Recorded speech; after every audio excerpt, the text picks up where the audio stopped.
Okay, we have the green bars, we have the live counter sticking up, so we should now be live, which of course means welcome back to the Storytime Network. For the first time in a few weeks, we're streaming on a Saturday, yay! Woo woo! This is going to be an interesting You one. think the fact that whenever Batman becomes a woman, Catwoman becomes a man is a deeply problematic reflection of our society's obsession with gender and gender essentialism? Yes. Yeah. Okay. And we'll get into that when we get to the Catman character on the list. No, he's a different. No. His deal is totally different. Believe me. But yes. Oh, okay. We're here with another tier list. We're being very Batman focused recently, but you know, it is what it is. It's Batman. What do you expect? But yes, we will be ranking basically 162 Batman villains / rogues. Most of The whom only one missing here is there's only one clear missing individual here, Frank Miller. And I don't know that many of these people. I mean, you so played the that's the Arkham thing game, I was so that commenting on does about the help list. a little bit. So the thing that immediately stood out to me about this list is there are people on this list who have not appeared in any piece of official media in upwards of 40 years. Well, that's comics for you. Yeah, just a quick reminder. We are, in fact, dealing with literally over a century of history. Well, almost a century of history. I believe it will be 90 years in 4 years. Yeah, because Batman came out what 1939. Oh God. That was when the first issue of Detective Comics hit. Oh no. Yeah, Action Comics 1 was 1938, and Batman was 1 year later.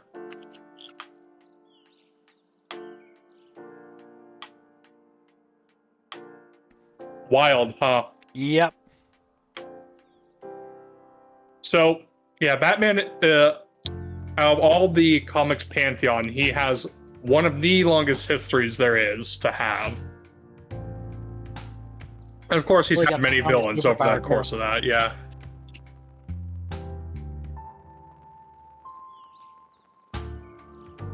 Yeah, without further ado, do you want to just jump straight in, or do you want to... I mean, I'm just thinking DC. I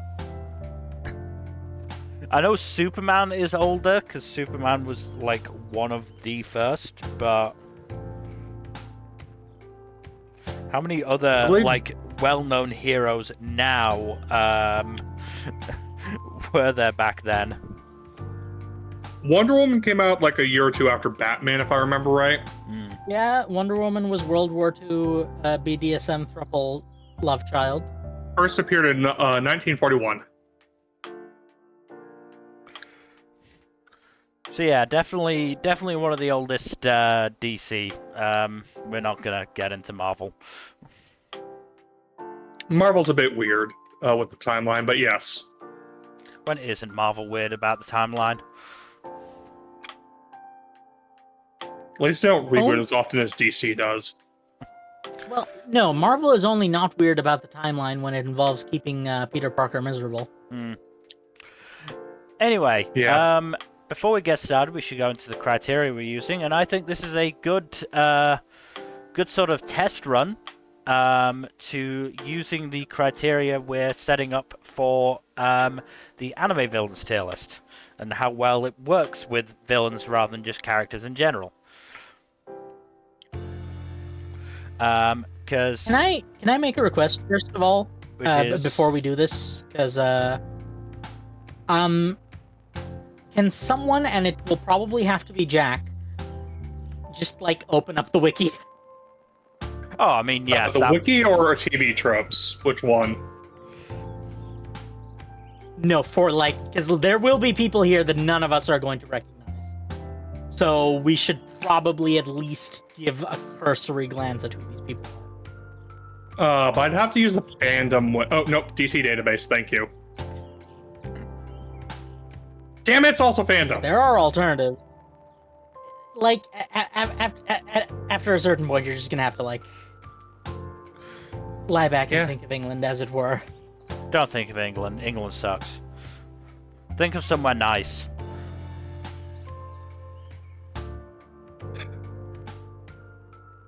Okay. It's very telling that I might use TV tropes just because that's less onerous than fandom to me. Go for it. But yes, so the criteria we'll be using, impact on the story, or let's say in this case, Batman. How interesting they are as a villain in general. Badass factor. And to a lesser extent for villains, their development over the years, if they have appeared multiple times, which, as we've said, some of these have not. Some of them haven't, but some of them, on the other hand, have shown up in a completely different and incredibly improved form. Mm-hmm. So it really can go either way with Batman. It really if can. you know what I'm saying. Well, it depends what you're talking about. Certain things don't go the other way. Batman don't go down. We know that was DC editorial being a bunch of fuckwits. It's just hilarious to me. It's DC editorial being fuckwits. It's an incredibly stupid thing to reveal. No. You misunderstood. Batman does not go down on women. He has no problem just like he has no problem like just absolutely gobbling up Superman. That's a separate issue. And it's probably better that way, because if you do it the other way around, Batman has to worry about being sucked inside out by Superman. Listen, shall we focus on the topic at hand, because it's going to be a long list. Let's get started then with Amygdala. I will say, bonus points for a cool real name, Aaron Helsinger. Alright, I'll give him that. Yeah, so he's mostly just a dumb brute type. He can control his homicidal rage with medication, but he's mostly just a dumb brute. And in Gotham, how many times does that medicine run out? It's listen, he's from a different time. He was created in the 90s. Like I said, a different time. When it was perfectly acceptable for people to consider mentally ill people supervillains.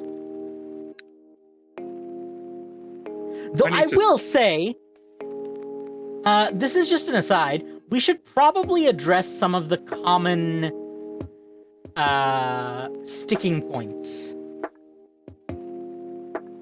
At least I am an actual fan of Batman. I'm not one of those people who constantly finds reasons to crap on him because I have no media literacy.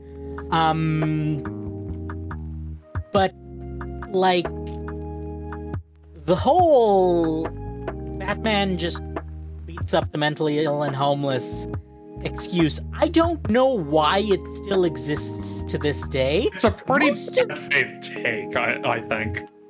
It's not only is it a bad faith take, it's just objectively untrue now. It hasn't been true for, like, God knows how long. Yeah.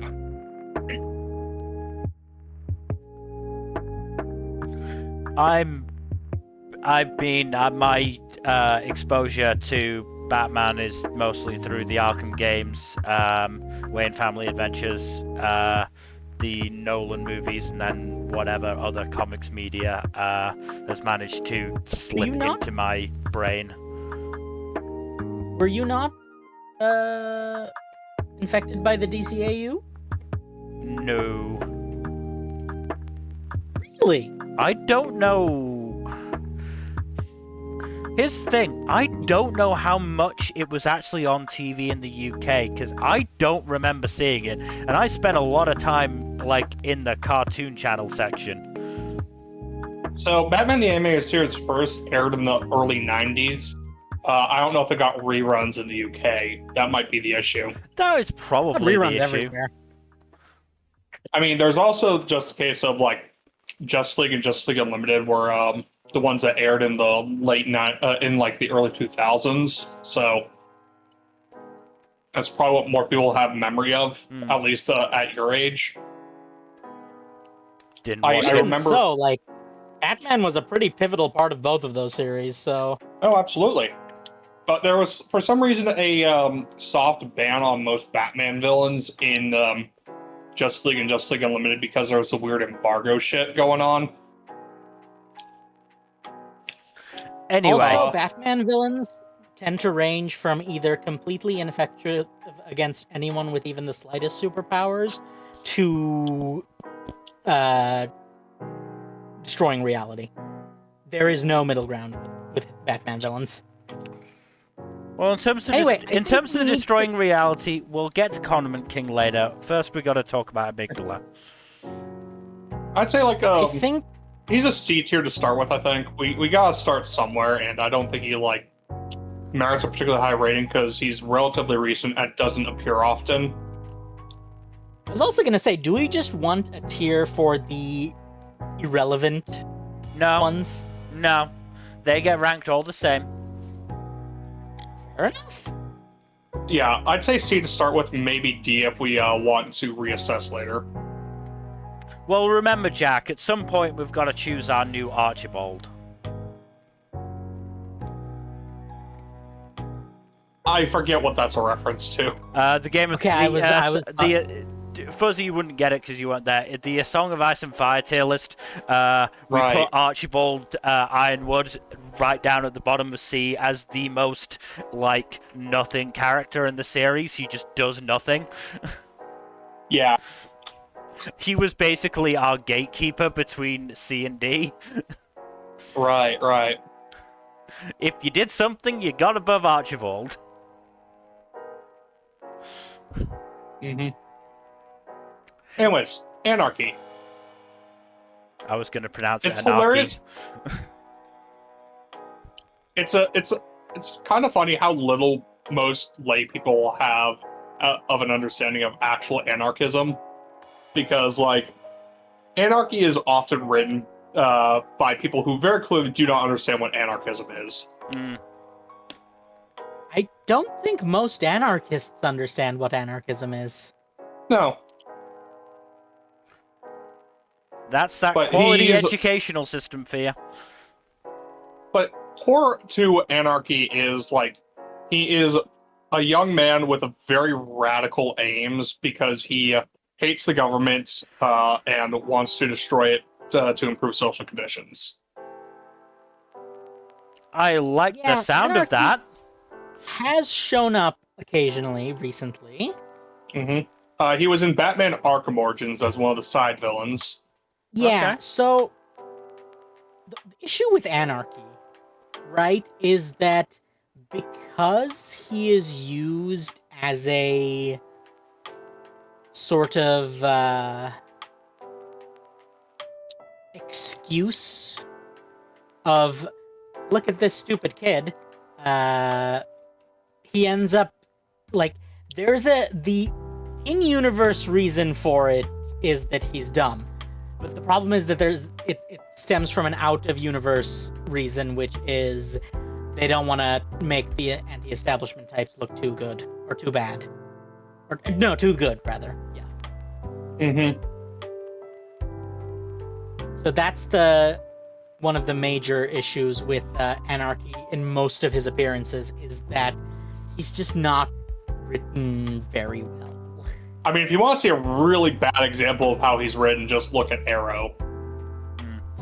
Oh God, I don't even like thinking about the CW stuff. The CW sometimes. verse, yeah. Well, CW Arrow. Flash honestly had genuinely good bits. Flash fell off, I think, around season 4, if I remember right. Again, let's focus up. We're 15 minutes in and we're on the second fucking person. Anyways, Anarchy. When he's written well, he's really good. When he's not written well, he's yeah. Story I of think, most comic villains. Yeah, that's the thing. Like, we're going to have a thing of, like, every single one of these guys relies heavily on who's writing them. Especially for the ones who have been around a long time. So I do think we are just going to have to take the average. I mean, look, quality. If we go via the criteria, interesting. He sounds interesting to me. Again, if he's written well, which I'm gonna give him, credit for. There's gonna be very few of these villains where I go, they're interesting even if they're written poorly. I'd say that merits A tier, honestly. How badass are they? Is he? Anarchy is more a philosophizing type and a good organizational type than, like, a direct, dangerous hand-to-hand combatant, usually. Okay. He's also he can get very preachy sometimes. Yes. Like in a bad way. Yeah. I mean, especially in the worst writer's hands. Is it saying something like, to you're familiar with... Is it saying something to his impact that he was in both... He was in, multiple pieces of media fairly recently? Yeah, I'd say so. I honestly think he's getting a bit of a resurgence more than anything. Yeah. I'm happy. Go for it, Jack. Yeah. Like, his most recent, like, non-comics appearances, I'm pretty sure, are in Arkham Origins and Arrow. But yeah. He has... he appears in several major comic storylines, including Nightfall, and I think No Man's Land, if I remember right. He showed up in Rebirth once or twice, I think. Yeah, Rebirth is... A lot of the Rebirth era stuff is really good. But yeah. Anyway, I'm thinking B. I don't think I'd go quite as high as A. I would even say high C. Like, let's go B for now.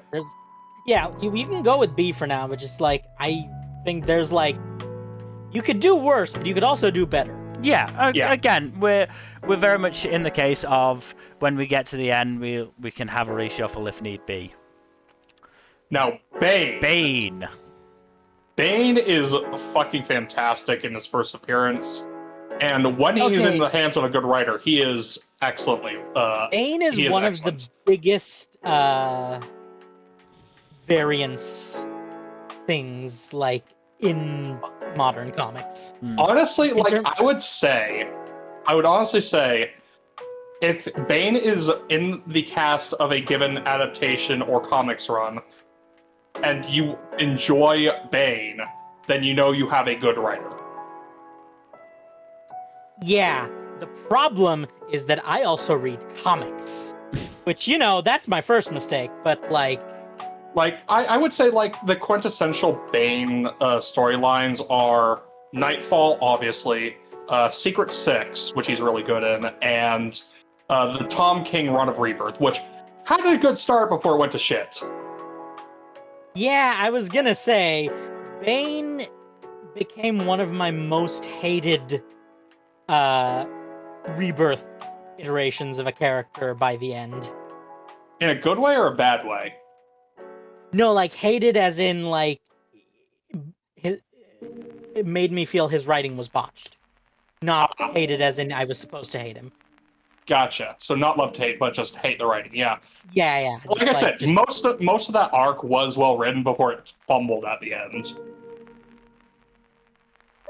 But yeah, like, the first half of Tom King's Rebirth run was pretty good.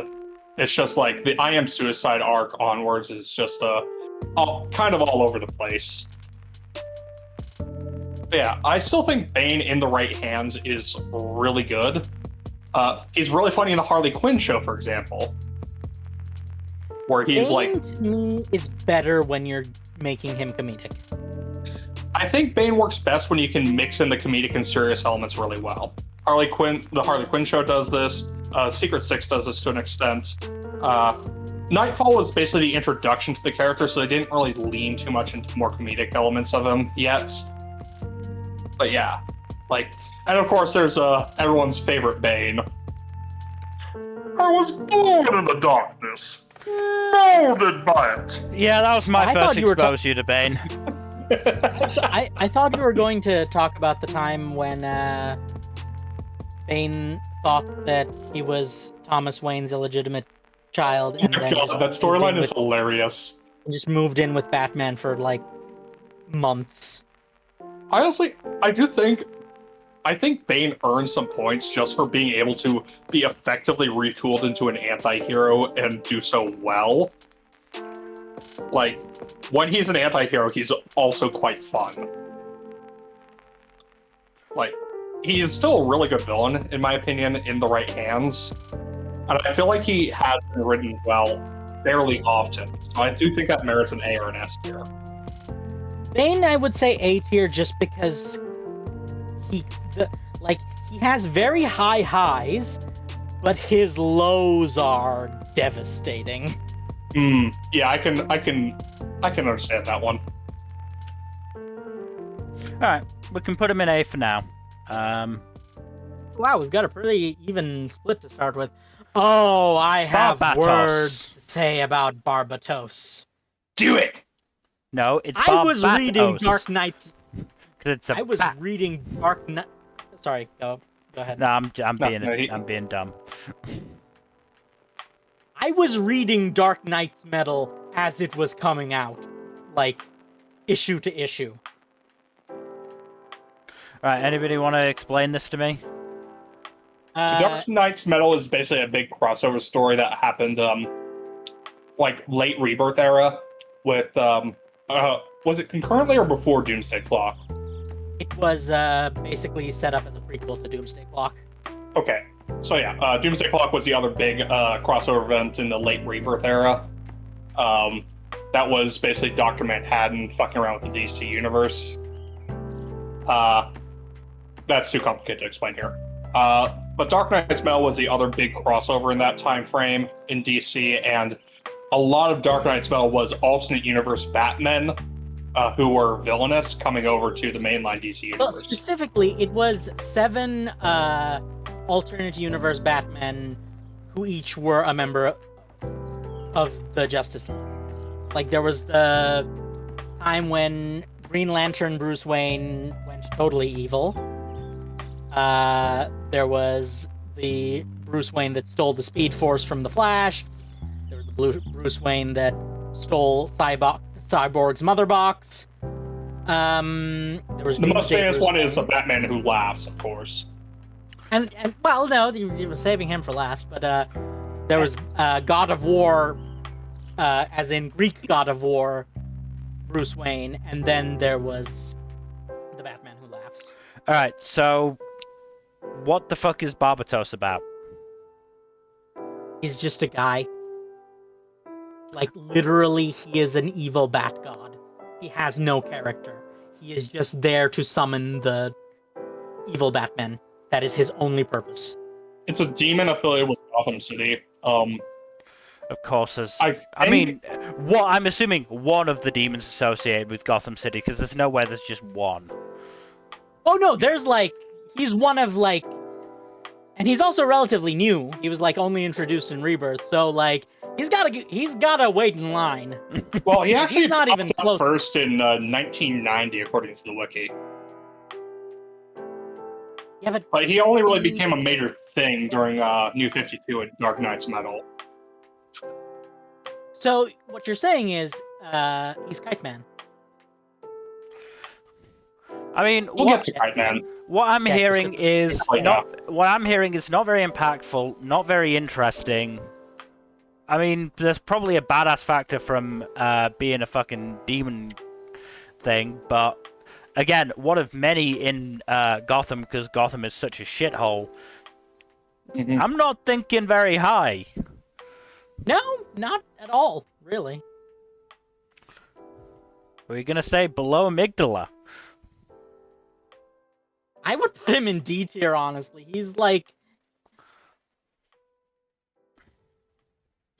almost insultingly banal. Honestly, based on what I know of him, I would compare him to Doomsday without the oomph factor of actually killing Superman. I'm fine putting the giant bat demon in D. Yeah. Batmite. So, first of all, calling him a Batman villain is just a misnomer.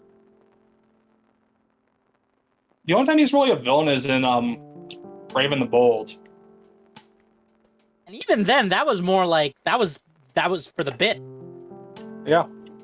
So Batmite is a multidimensional imp, like Mr. Mixie Smith, like from Superman. He's Mixie, but instead of like wanting to having this weird homoerotic psychosexual conflict with Batman, he's just a Batman fanboy. That's literally his entire character. He is a Batman fanboy. Okay. And he also has godlike reality warping powers. Neat. He has made for some of the most hilarious and also some of the most existentially terrifying storylines in Batman history. Mm-hmm. I am going to put my foot down and say he deserves, like, at least the top of A tier, if not S tier. I'd say B tier. I'd say high A or low A, somewhere in there. Oh, come on. Are you forgetting that he's also responsible for Emperor Joker? Oh, fuck, I forgot about that. Okay, yeah. Okay. That sounds like a big impact. Let's put him an A above Bane, then. Okay. The Emperor Joker storyline is fucking insane. Okay. Like I said, existentially terrifying. It is essentially Batmite, because he's an idiot, gets tricked by the Joker into giving the Joker all of his godlike powers, which the Joker then uses to reshape reality into a personal hell for Batman. Yeah, I can see where that goes badly. Okay, yeah, Batmite in A. Black Mask Roman Sionis, I believe is his real name. Yeah. Yeah, Black Mask is interesting because he's a crime lord. That's kind of it. He's basically like the last of the OG gangsters in Batman's Rogues Gallery. Him and Penguin, basically. And even Penguin's kind of got half a toe in the supernatural nowadays. Penguin also has a much more dynamic relationship with redemption than Black Mask does. Because Black Mask does not seem like he's ever going to be redeemed. He's just evil. Yeah. He's not even cartoonishly evil. He's the worst kind of evil. He's American evil. Mm-hmm. Okay. Just the quintessential I got mine, frick you, I will do whatever profits me the most, regardless of who or how many people it hurts. Yeah. That kind of evil. Man, Black Mask got done so fucking dirty in the Arkham games. He's only in Origins, isn't he? He has a brief stint in Night, I believe, but he gets murked. Okay. In Night. It's not like he particularly deserves better. No, it's not, but he's a big influential villain and he should have been at least treated with a bit more gravitas than the games ultimately treated him with. The problem is that that became very hard to do because he was introduced in Origin.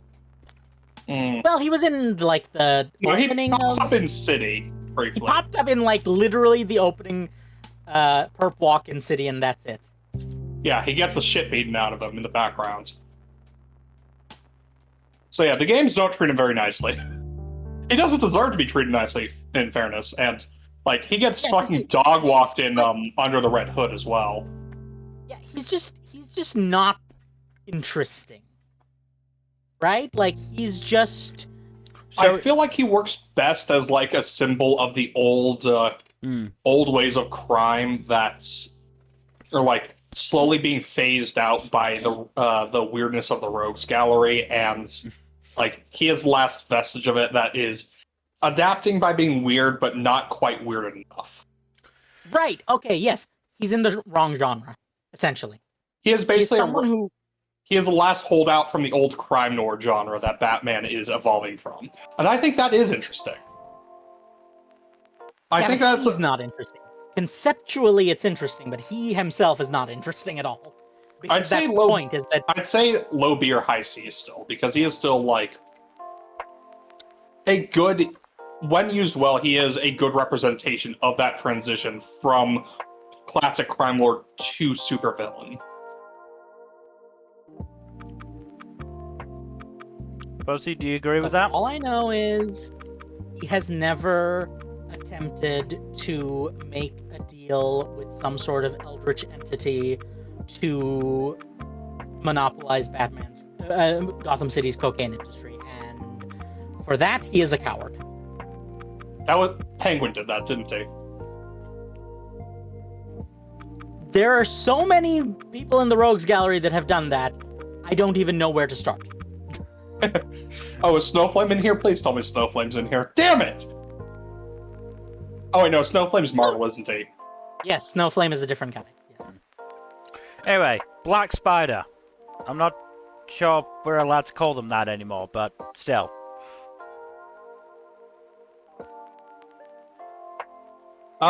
So Black Spider is kind of a vigilante type, but a much more brutal vigilante type. Punisher? Think more along the lines of Punisher, yeah. Except he doesn't, unlike Red Hood, he doesn't have the daddy issues included. No.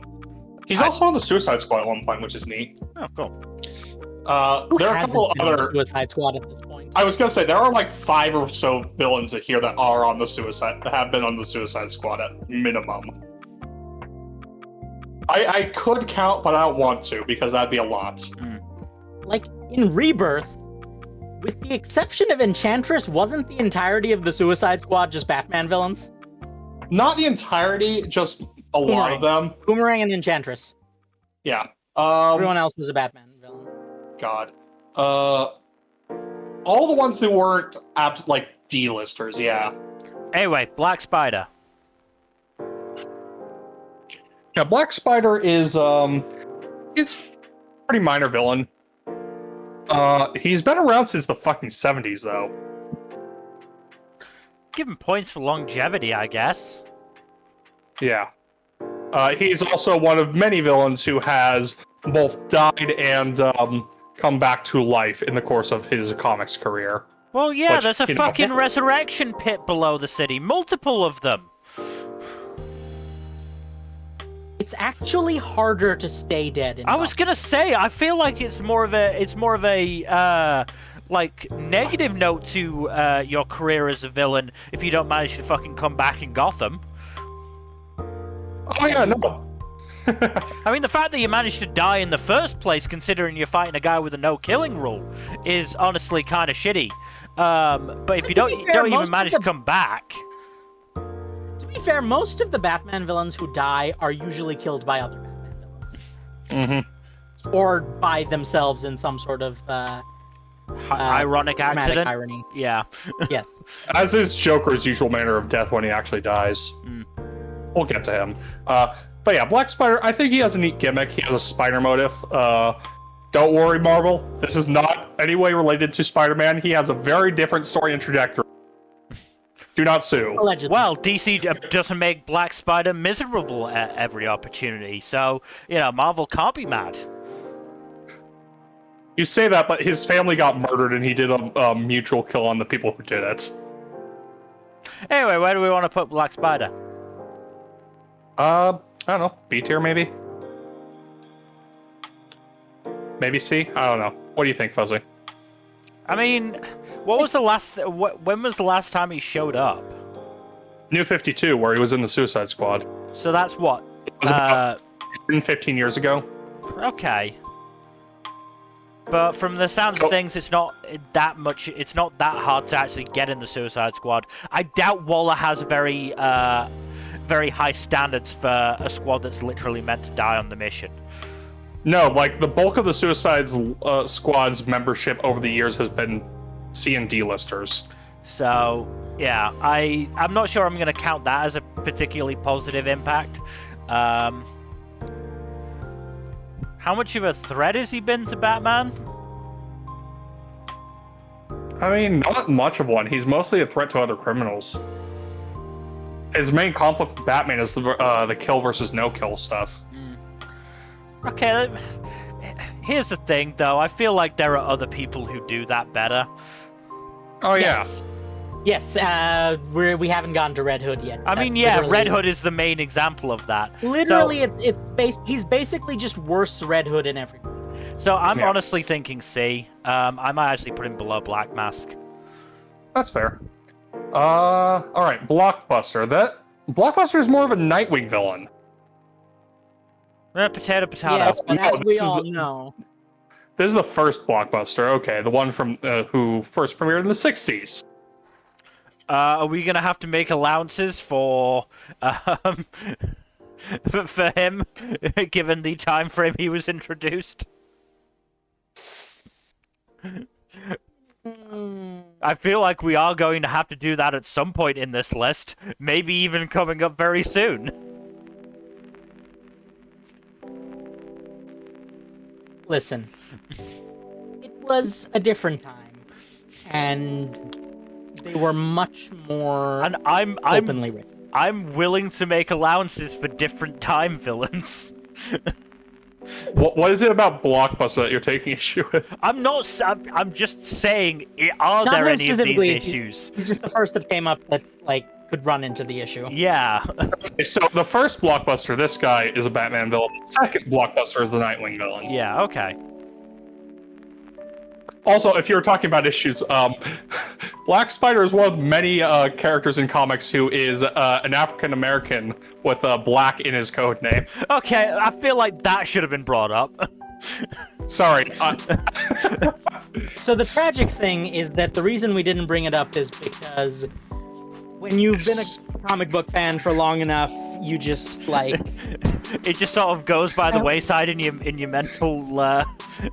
I saw because if I you- saw a YouTube short not long ago that was like, name a black superhero who doesn't have electricity powers and doesn't have black in their hero name. Yeah, And they came up with 5. yeah, it's really depressing how few of those there are. I mean, I think it's also interesting how many of them have electricity-based powers and or like tech-based powers. I do think that's interesting. That's a conversation for a different day. First Blockbuster. The fact that he is the first Blockbuster and there is a second Blockbuster that I'm assuming is more well known does not speak very highly to him. No. He was mostly like a Silver Age, Bronze Age character, I'm pretty sure. He did pop back up in the New 52, but he's not really, he's basically just like a knockoff Hulk. I'm hearing not much impact, not particularly interesting, and you know, there's got to be a curve on badassery here, because obviously, you know, to go up against Batman in the first place, you got to have a certain amount of badassery. This I don't feel qualifies as badassery. No. I'm saying Also below remember- amygdala. Also remember, it also matters which version of Batman you're going up against. Yeah. Mm-hmm. Anyway, Bronze Tiger. Bronze Tiger, he's very interesting.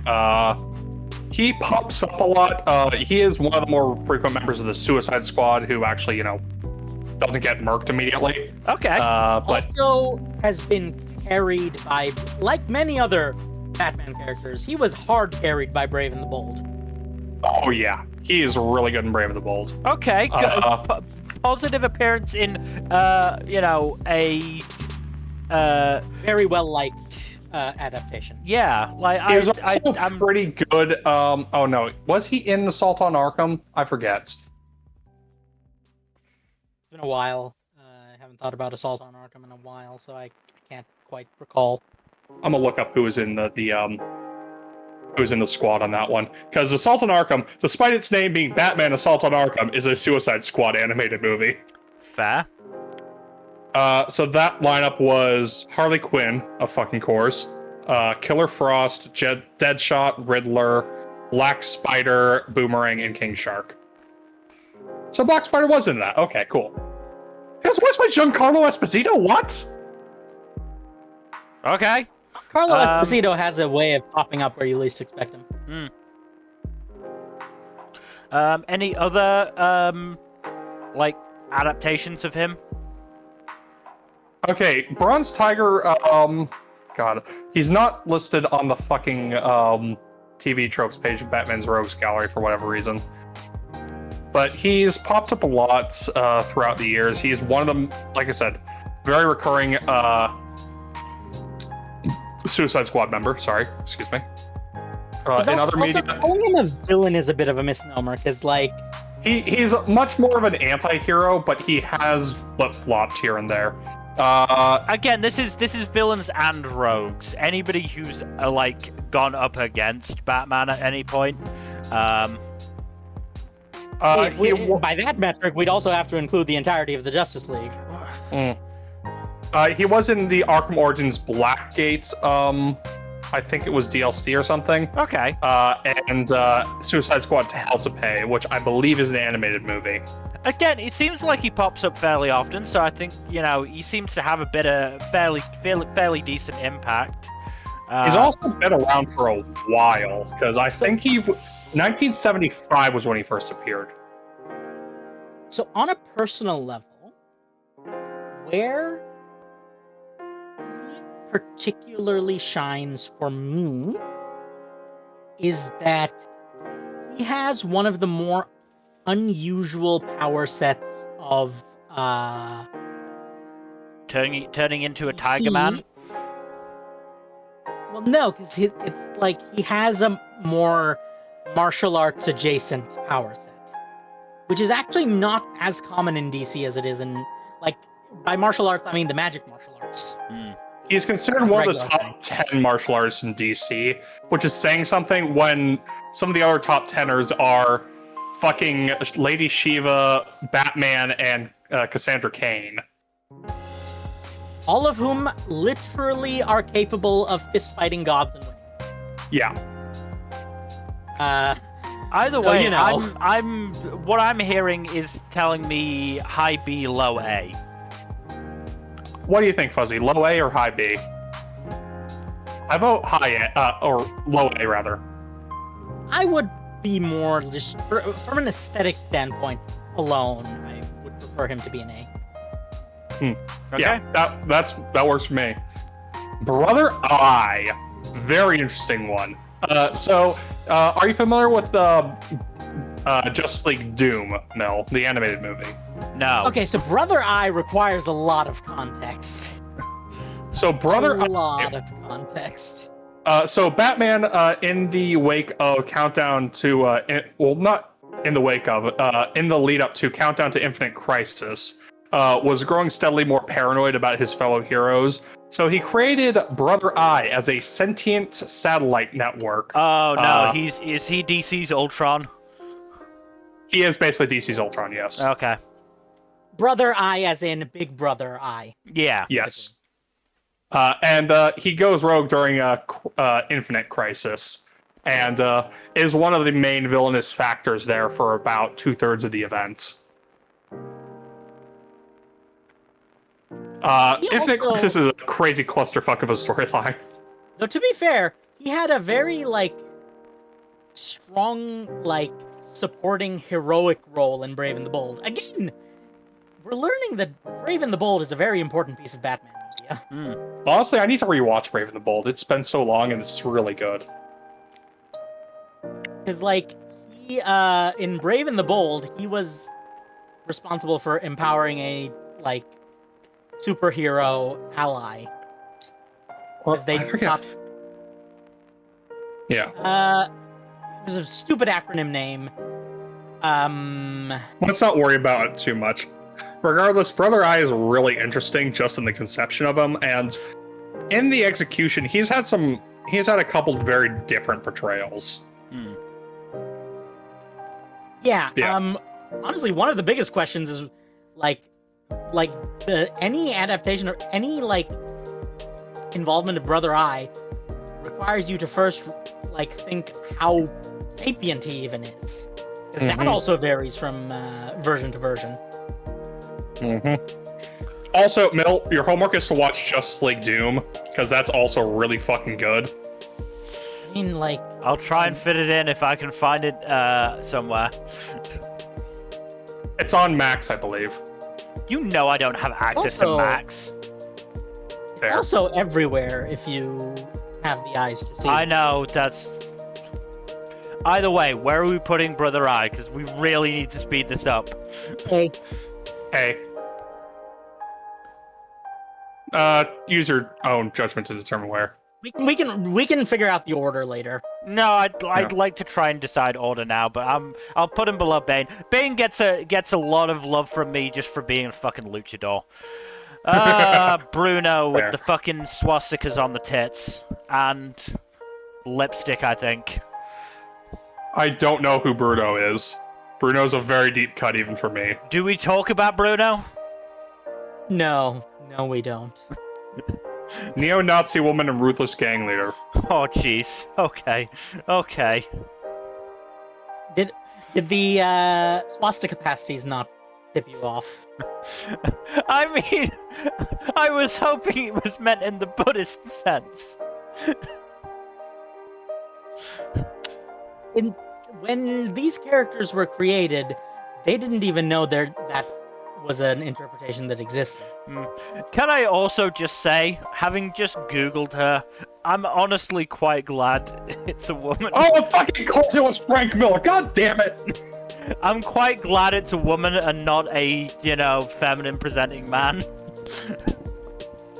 No, it's worse. How is it worse? Pretty sure. I think she might be a lesbian sex pest. I don't know. Look, she was created by Frank Miller, which is automatically a mark in the negative. No, she is she was created by Frank Miller and she is the most Frank Miller possible interpretation of this character. Yeah. F. So, F. Yeah, I'm honestly, the swastikas was enough. Calculator. Calculator ranges from being wacky comedy to essentially discount Taskmaster. Also, I do think Calculator is pretty fun when he's done well. He's pretty harmless for the most part too. Unlike certain other villains we'll get to. Is that a plus or a minus? It depends on how you want the character. He is not meant to appear harmful. If that makes sense. He's not meant to be super intimidating, but he's also not meant to be completely harmless. He can absolutely frick you up if you're a regular dude. Mm-hmm. He's also popped up in several adaptations. Raven the Bold, Arrow, Batman Bad Blood, Lego Batman movie. Though, if anything, if you could say one thing, it's that he is not like Calendar Man in that his different adaptations have vastly different, possibly opposite powers and interpretations. Calendar Man's next, so we'll talk about him momentarily. Talk about Calendar Man. Okay, right, of course. So Calculator, I think we can discount badass factor because it's not meant to be a factor in his character. No, he's very much there to be funny. Impact, he seems to be brought back fairly often and seems to be used as a villain for, not just Batman but other characters within, Yes. Yeah, also against the Birds of Prey and against the Bat Family and Wade Family Adventures, Mill. Yes. And He's one of those. can be interesting. So again, I'm thinking sort of certainly I'd high say B. B. Yeah, I'd say high B. Yeah, he's one of those villains that gets invited to every annual barbecue. Yeah. I'm also Calendar seeing, Man. Oh. just very quickly, I'm also seeing Calculator was once killed by Alfred, which, Look, That's not funny, Alfred. Alfred murders a lot of people, yeah. Alfred packs fucking heat. Yeah. Anyway, Calendar Man. Inherently funny to me. Calendar Man is actually pretty disturbing in some continuities. I'm sure So, he is, here's but the I'm thing. sorry. My endearing memory of him is not remembering his kid's birthday in the Harley Quinn animated show and being portrayed by fucking Sean Gunn in his brother's Suicide Squad, taking the piss out of Polka Dot Man when Polka Dot Man could absolutely turn him into goo. So Yeah. here's the thing. There are two Calendar Men. There's the mentally ill comedy villain. Then there's the... Okay, do you know how I can best describe this? You've watched Across the Spider-Verse, right? Yep. Yes. So, there's a version of him that is 90s Amazing Spider-Man version of the Spot, and then there's a version of him that is the Across the Spider-Verse version of the Spot. Alright. If you catch my meaning. As in, he can be very dangerous and terrifying in the In the right context, So- yes. No, not even context. Literally, either he has OCD or he has time powers. I'm also seeing that there was a. this Clock Kings thing. I'm also seeing No, that there was Calendar a. Man also did. Was it Calendar Man or Clock King who had the nightmarish time loop? That was neither of them. That was Justice League. That was a different character, Kronos. No. In Batman Beyond. Oh, no, also neither of them. I'm pretty sure it was someone else. Anyway, sometimes he has time powers and enters a time abyss that no human being was meant to comprehend. I mean, I'm seeing that there is a version of Calendar Man who is a metahuman that rebirths himself by shedding his skin once a year. Which, gross. Hey now, that's a little narrow-minded of you. No, I'm gonna stick with gross. Also, gotta say, Calendar Man has a very on-the-nose name, Julian Gregory Day. God damn it. Obviously I know that these characters are named by the comic book writers to be fitting to what they do, but in universe, I'm just imagining it and just going, you wanted your kid to be a supervillain. You can't name your kid that and think that they're not going to become a calendar-themed supervillain. Fuzzy. I think the discrepancy in Calendar Man's tone comes from the fact that he was made as a Silver Age villain and then got reinvented in the Long Halloween. Oh god, it was the Long Halloween. Yep. Anyway, That explains a lot. Impact seems B-tier. B tier? I'd say B tier. Fuzzy? Yeah. I'm willing to give him, as I said, a boost on vibes alone of just, as I said, me liking his more comedic appearances and the fact that he can be Also, more threatening. I was actually gonna say, I am 90% sure that there has been at least one comic book where the fact that villains have names that very obviously suggest that they're a supervillain has come up in universe. Also, there's People quite a few use that to- doctors and doctorates in Batman's Rogues Gallery. Just gonna say it. That tracks with what I know of Gotham. Anyway, Carmine Falcone. Also, just an aside before we go into this, We are absolutely not getting through this whole list in a single video. God, no, not unless we go all night, which I don't want to. We need to pick a cutoff point. I would like to nominate the Joker as the cutoff point. Well, because if we we will don't have even know if a we're gonna discussion make it. about the if Joker. we speed up, then sure.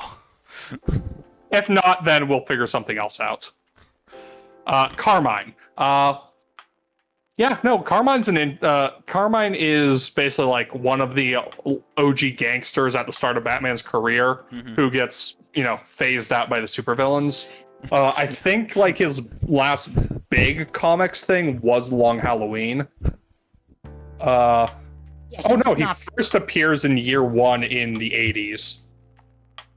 He's just not very relevant anymore, and it's very hard for him to ever be in a position. I mean, I'm imagining this, sort of quite dignified mob boss, and then just watching people like fucking Two-Face and Black Mask just turning up and just being mob bosses and just being like, you know what, I'm fine. I'm just gonna bow my way out of this one. I don't need to give it. Falcone and Salvatore Maroni are basically the two big gangsters in Gotham when Batman is starting out, and their fall from power is basically the end of the old gangster era and the start of the supervillain era of Gotham. Falcone is also pops up in the recent Robert Pattinson Batman, played by who plays him again? Fuck. Let me look it up real quick. John Turturro. Yeah, John Turturro. Yeah, no, he's great in the role. I'm John also Turturro tends to be good in most of the stuff he's in, but yes. I'm also seeing he is apparently often depicted as being Catwoman's estranged father. Yes. At least since the Long Halloween, he's basically been Catwoman's absentee father. Kind of it's never really brought up in the modern day anymore. It was a plot point in the Batman. No, well, yes, but I mean in the comics. Adaptations are a totally different ballgame. Oh yeah. I mean, Falcone's been he's been outmoded for years by supervillains at the stage the comics are at, for a decade or so. It's telling that he was not even mentioned in the fiasco that was the wedding storyline. Anyway, again, we don't talk about that. I'm thinking, C. Yeah. Is very, very average. I think possibly above Black Mask simply because he doesn't flip-flop. I mean, if nothing else, it seems like he had at least the good graces to bow out gracefully instead of turning himself into a weird fucking skull mask wearing dude. Catman. Catman's an interesting one. He's not really a Batman villain anymore. He is much more well known for being in the Secret Six at this point. He's also an inside joke. Yes. Please elaborate. He's Adam West. Yes. Canonically, he's just Adam West. Yeah. Also, he is canonically bisexual, which is a little neat thing. I'm willing to give him a little bit of a boost for that. He's a classic example of, and we'll see this later with Kite Man. Hell yeah. He's a classic example of a character that did not really start off as supposed to, he was never supposed to be meaningful in any way, but he ended up getting some pretty good writing, and as a result has become something of a dark horse cult classic. I mean, you can thank Gail Simone for that. Yeah. But I think that's the primary thing, which that alone really justifies his existence in at least B tier.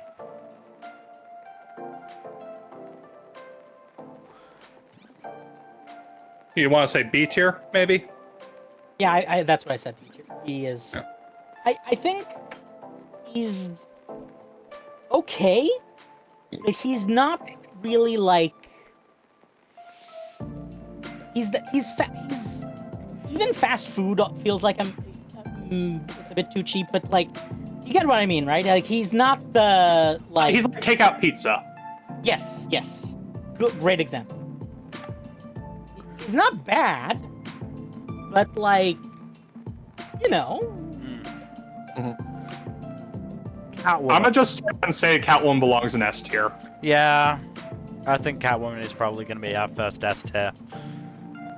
She's like one of the most recurrent Batman rogues, even though she's like on the heel face revolving door all the time. She's like Also, in the most adaptations outside of any rogue outside of maybe Joker. Also, isn't she, like, I actually forget, isn't she one of like the top? She's one of the first as well. Yeah, She's one of the first. I'm trying to remember when she first appeared. I'm gonna look it up right It was now. early Detective Comics. 1940. Wow. Yeah, okay. yeah. Like- Issue number 1. Like, I think the only Batman villains who are of a similar age are Hugo Strange and Joker. Yeah, like, of all of the people on Batman's Rogues Gallery to bone him, she was certainly probably the second earliest. I mean, she's also just, I think, the most interesting out of all Batman's love interests slash rogues.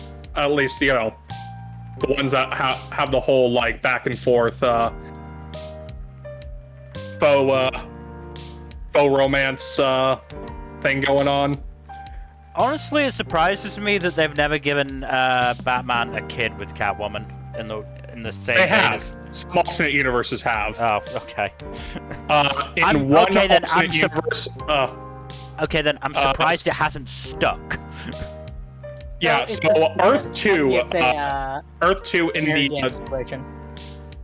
the Earth 2 in the I think it was New 52 Earth 2, which had Power Girl as well. Had featured Helena Wayne Huntress, who was the daughter of okay. Batman and Catwoman. Okay. But yeah, so Catwoman runs into a similar issue that most comic book relationships run into. Which is that editorial fucking hates having stable relationships with the main superhero outside of like maybe a handful of them. Superman and Lois Lane are very lucky to have actually stuck for the most part. Even then, the New 52 tried their best to make that go away.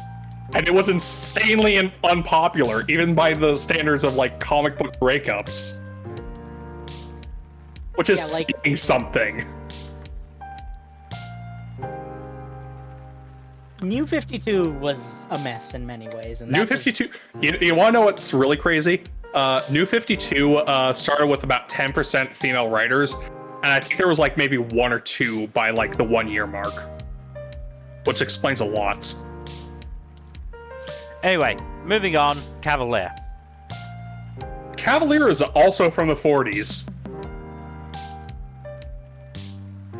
Funny enough.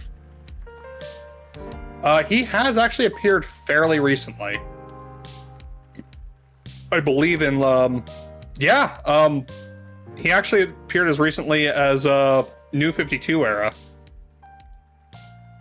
And he's also been in Brave and the Bold. See, New 52 is not necessarily a mark in his favor. No, I just said the era.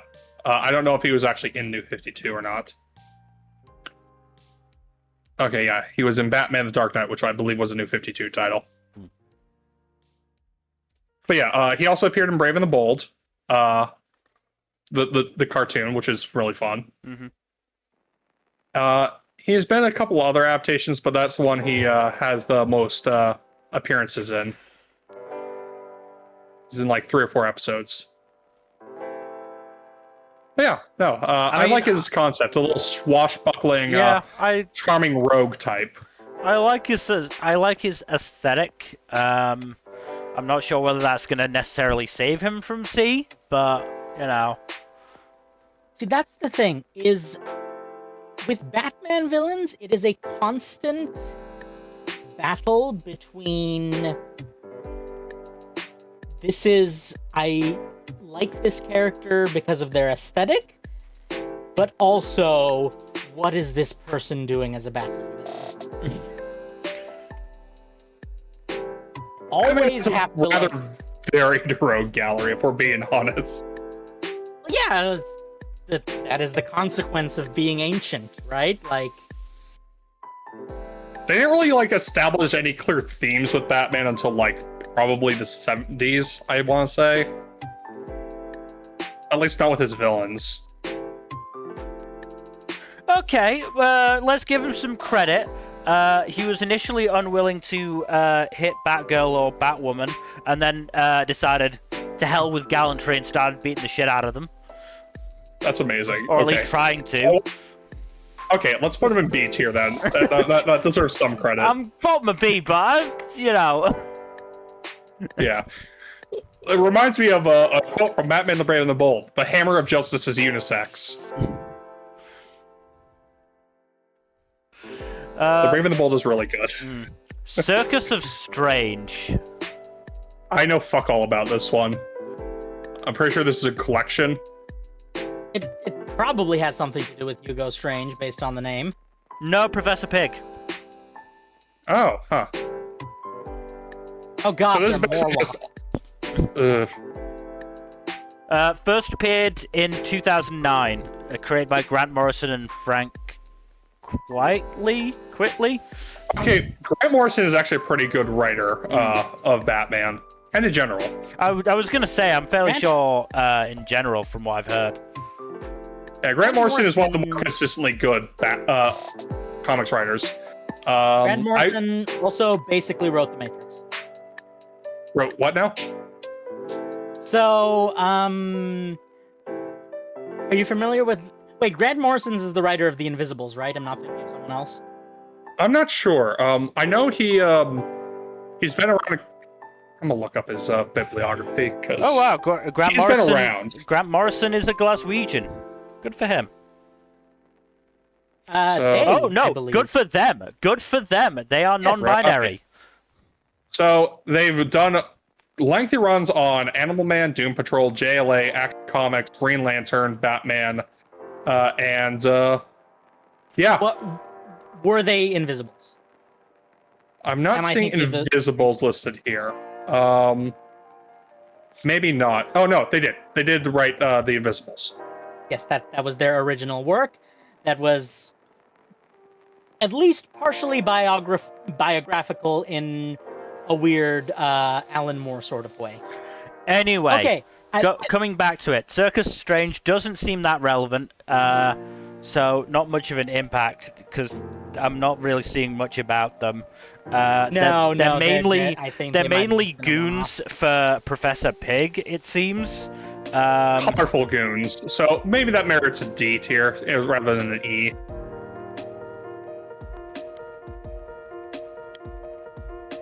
Clayface! Ooh, one of my favorites.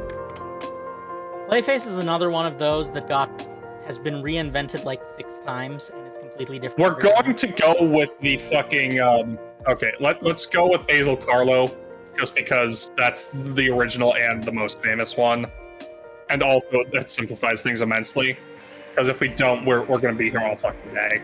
Like, even if we do go with that, then like, which run are we talking? Because even that Clayface has been around since 1940.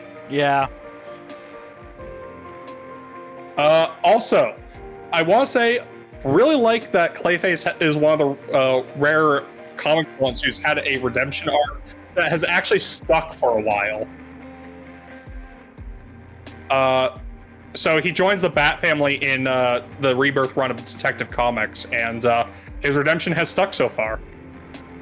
He was also like involved in one of like the worst Batman storylines in modern comics. Which one? No. Is it the Tom King run?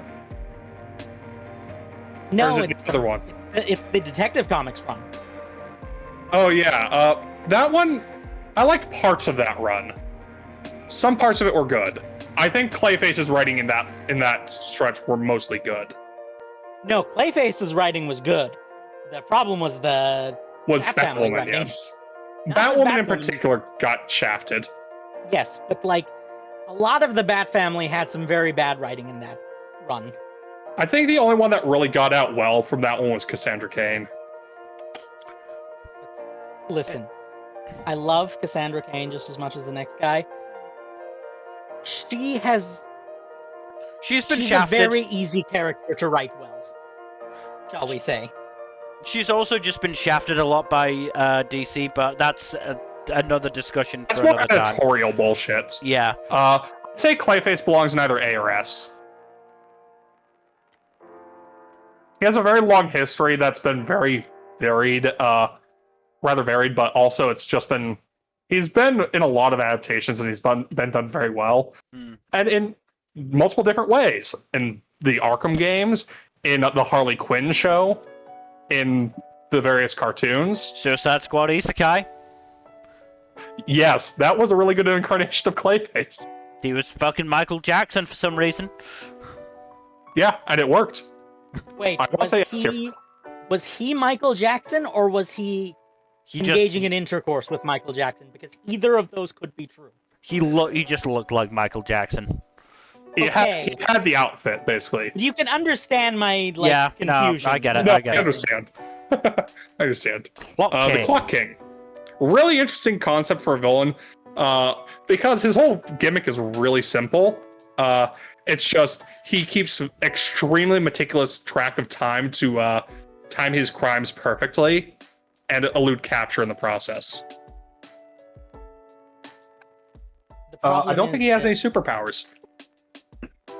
Yeah, so Batman is interesting because Batman's gimmick is the lack of superpowers. A lot of his rogues gallery is also characterized by being very good at what they do despite not having superpowers. Yes.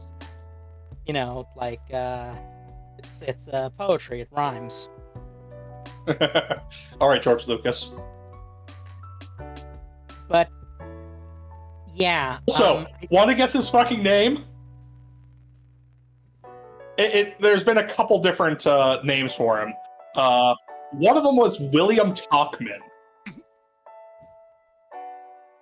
The other, slightly more creative name was Temple Fugate. Okay. Which, yeah, Temple Fugate seems a lot more creative than William fucking Talkman. Yeah. But, honestly, this guy sounds cool to me. Again, pretty interesting aesthetic. Looking at his wiki page, seems like got some really interesting skills. He's popped up in a few different adaptations too, which are nice. I believe he popped up in Batman the Animated Series. Yes, DCAU. And Brave and the Bold, but at this point, Yep. it feels like who didn't pop up in Brave and the Bold? Yeah. It's a pretty long list. Yeah. But yeah, I'd say either A or B tier. I don't know. I'm a sucker for time powers. He doesn't even have time powers. He's just He doesn't really have time fucking powers. He's meticulous. Does he not? He just, I'm like, seeing. no, he just has a very good internal clock. Like, he doesn't really have superhuman abilities in most in like original incarnations. Okay, so the new version of the clock has the ability to see what happens 4 seconds into the future.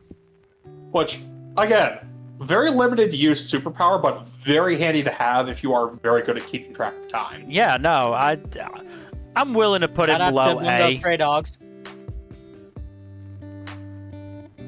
Was that about Bungo Stray Dogs, Fuzzy? You know, seeing 4 seconds into the future.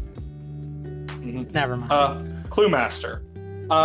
Yeah, Stephanie Brown's shitbag father. Okay. AKA the whole reason Stephanie Brown became a vigilante. I mean, we'll give him impact for that.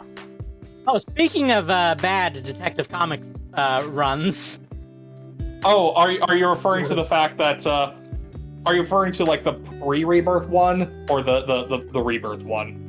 The rebirth one.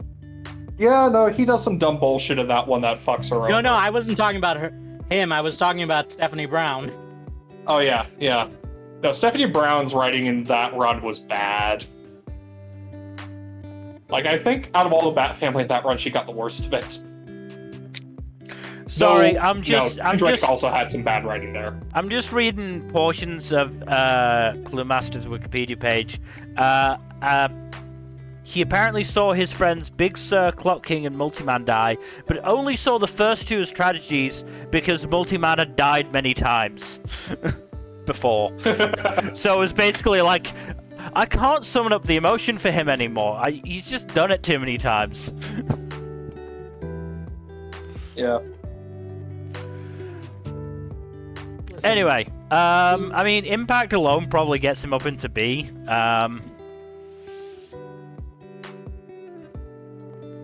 Yeah, Even just if by it's- virtue of being like the father of a major character, Yeah. Yeah. I'd say bottom of B, though. Alright. Because he's still basically just like a less effective Riddler. Which I know you have opinions about Riddler, Bill, but still. Oh, I can't wait to hear that. Anyway, Condiment King, S. Obviously No, the most come effective on. Batman villain. I will say, Condiment King is probably like one of the best goofy Silver Age villains in comics, just because of how silly he is. What was going through somebody's mind when they were like, we need a new Batman villain?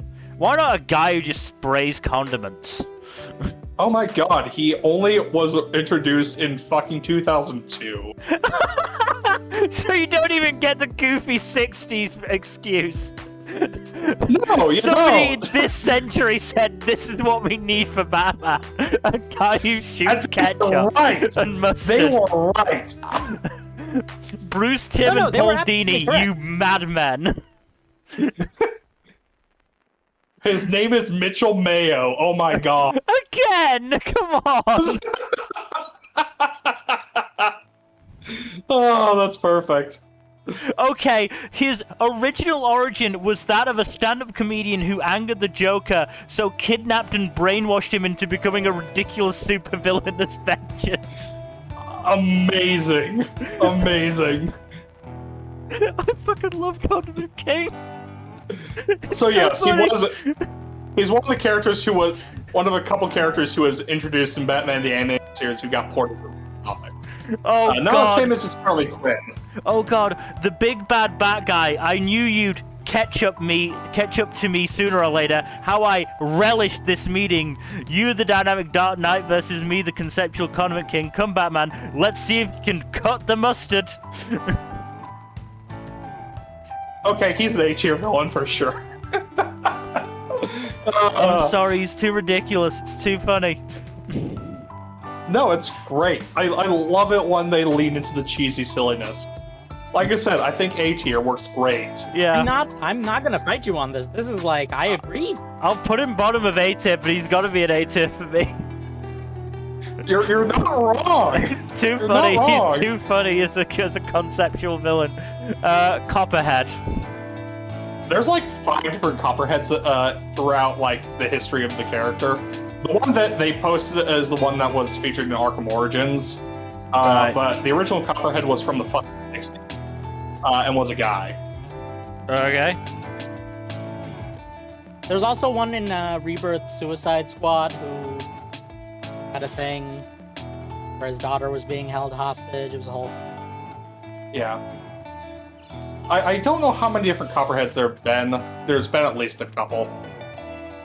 Enough. Yeah, some versions are full-on snake-human hybrid, some versions just dude in a snake costume. Alright. The Suicide Squad version was just man who is good at doing poisonings. Okay. But also, his daughter was kidnapped by some sort of snake cult, I think? kind of unclear. Yeah. You know, it was really unclear. What are we thinking? But yeah, this is the second Copperhead in the comics. First introduced in 2016. Pretty clearly based off of Arkham Origins. And has also appeared in Gotham. That's a fucking wild-ass show, honestly. We should talk about it sometime. Can we not fucking say we did? Okay, Anyway, I what are we I'd thinking? say probably like a B or C. What do you think, Fuzzy? B or C? Yeah, that seems about appropriate. Yeah. Which tier do you think, though? It depends on the version, right? Like, if we're I don't going know. like this version, Personally, I collective. feel snake villains are sort of overdone in fiction. I'm gonna say C. Okay, fair enough. Unless they're part of the Serpent Society, of course. When Copperhead shows me their fucking membership card to that, then we can talk. No, Serpent Society is Marvel, but it's a collection of villains who have snake gimmicks.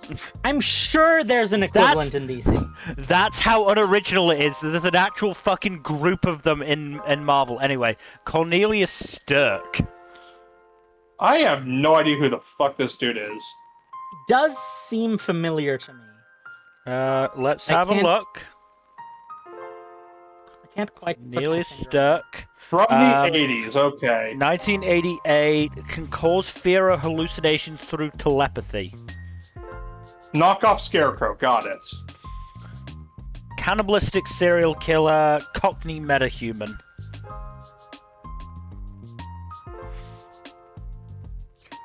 His Okay, modus operandi involves using his powers to lure away Gotham's homeless, to torture them with his fear powers, and turn their hearts into a soup which he believes fuels his power.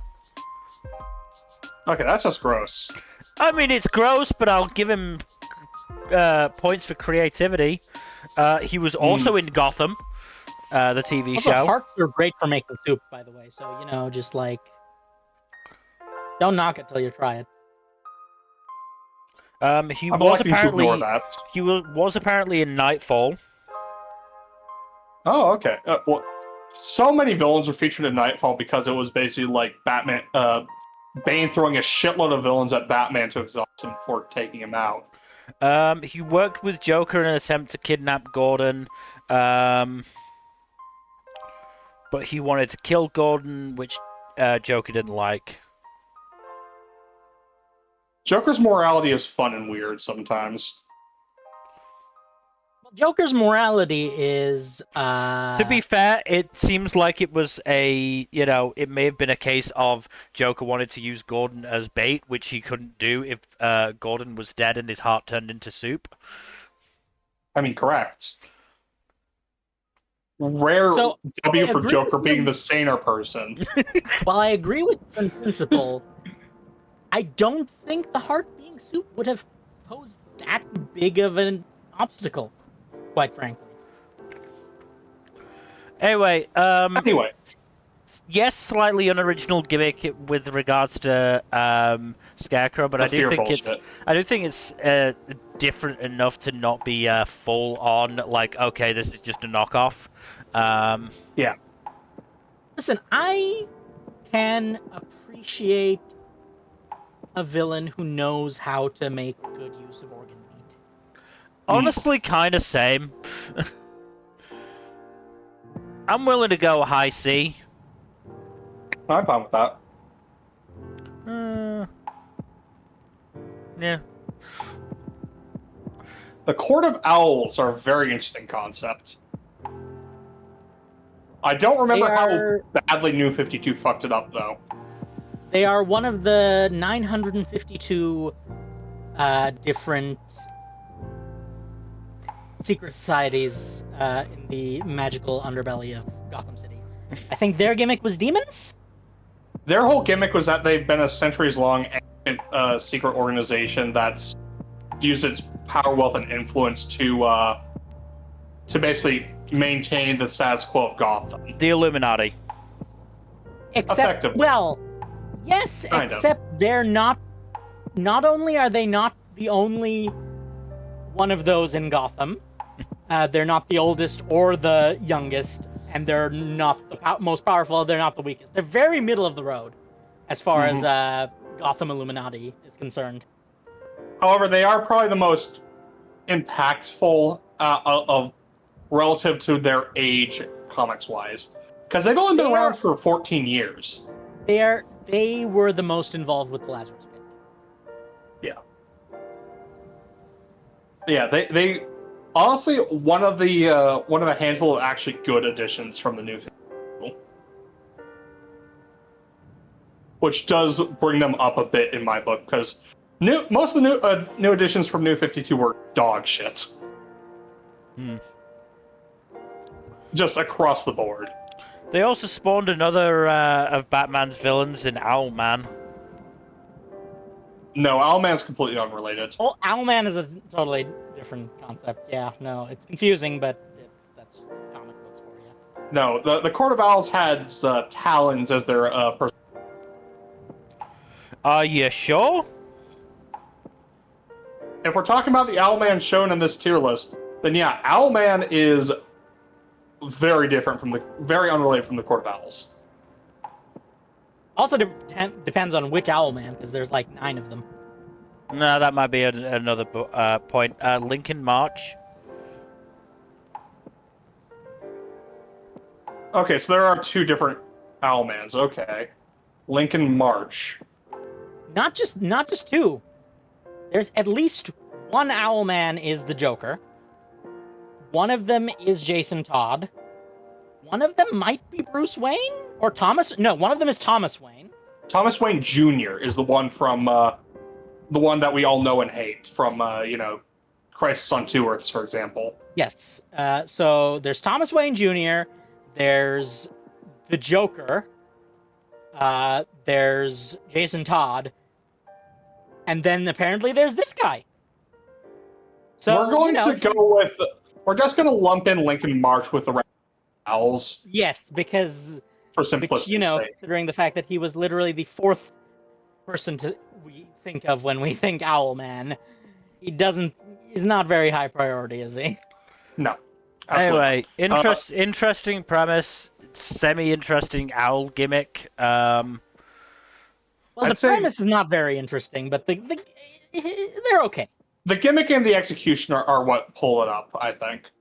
So I'd say low A, high B. I can live with that. Yeah, I'd say high B. I'd probably Let's go high more B. mid B. Okay. You want to right below Catman then? Be right back. Crazy Quilt. Crazy Quilts. That's a fun name. Oh, yeah. Golden Age villain. Okay. 1946. Superhuman levels of bitterness. Amazing.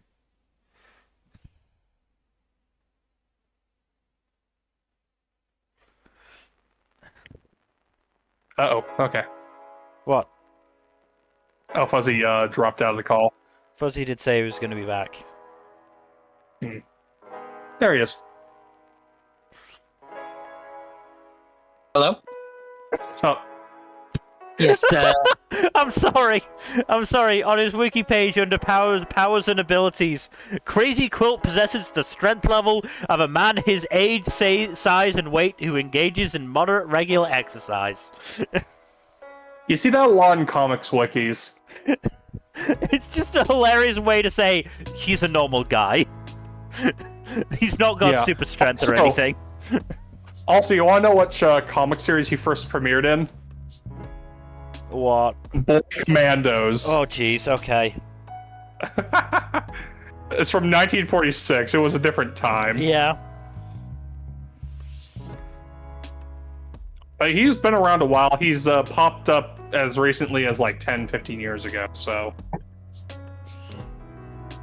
Yeah, He's just a very silly villain conceptually. Yeah, I would say the dead zone for Batman villains is probably like the 60s to early 80s. because a lot of the ones from the 40s and 50s pop up all the time, and a lot of the ones from the more recent ones, obviously, are around. Yeah.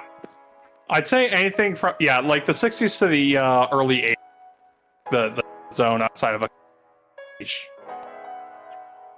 because I'm pretty sure Raish was from the 60s. Same with Poison Ivy. Yeah, but for the most part, they're more the exception than the rule. Yeah. Crazy Quilt, though, I'd say probably like he has a fun gimmick. I'd say C tier. Yeah, I can see that. Yeah, it has a fun gimmick, not much else to him. Creeper. He's no Condiment King, is what we're saying. No, Yes. absolutely not. Creeper, aka Jack Ryder. Yep.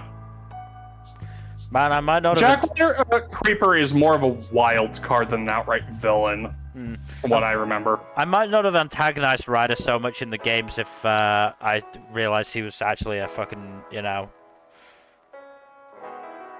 potential villain. Mm-hmm.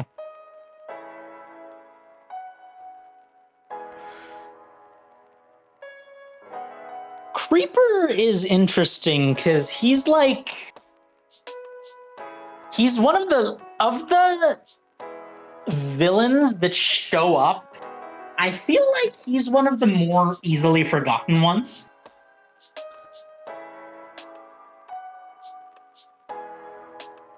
Because it just feels like he's. Sorry, go ahead, Jack.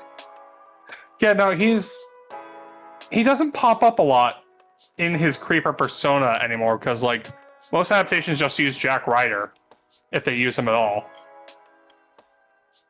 Yeah, and whenever he does show up as the Creeper, the writers don't seem to know what to do with him, really. Mhm. He just kind of gets tossed in as an afterthought, so... if we're separating Creeper from Jack Ryder, then he's D tier at best.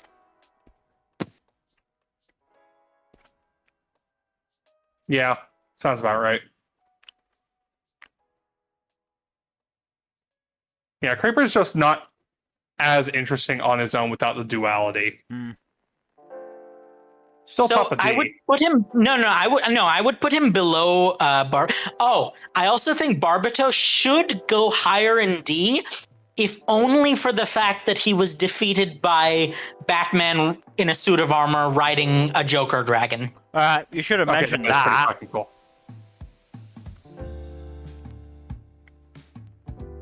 It was the cover of issue 10, I think, of Dark Knight's Metal.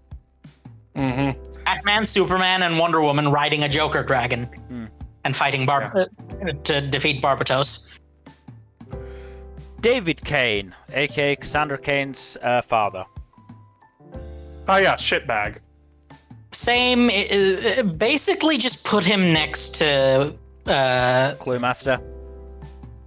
Yeah. You want to put him above or below Cluemaster because of David Kane's a lot more intimidating than Cluemaster, but he's also a lot more abusive.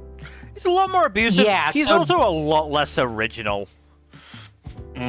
Oh, Master Assassin, peak human physical condition, martial arts master. Where have I seen that before? We have 2 entries literally just after him that are much better. Yeah, so I'm fine putting him in B because of his impact in, leading to the creation of another Bat family member. But yeah, it's not that interesting. Mm-hmm. Cluemaster seems more interesting in his weird fucking Wait, quiz hang show on a second. gimmick. Hang on a second. What? What? Are Cluemaster and Kane Batman's baby daddies? God damn it. No, David Kane is specifically Shiva's baby daddy. Because he paid for it. No, but also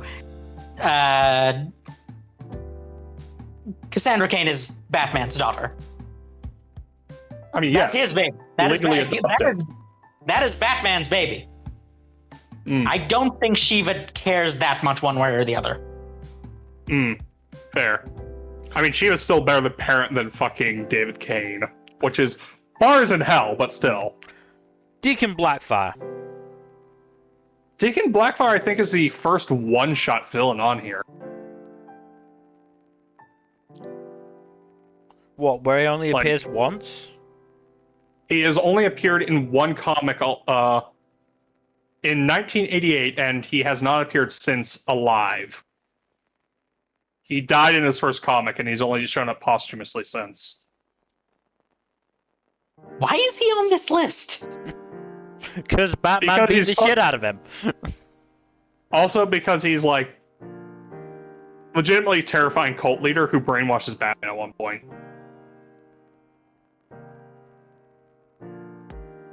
Listen. That's not necessarily the achievement that it sounds like. Fair. Also, though, Deacon Blackfire is a pretty fucking cool name. Yeah.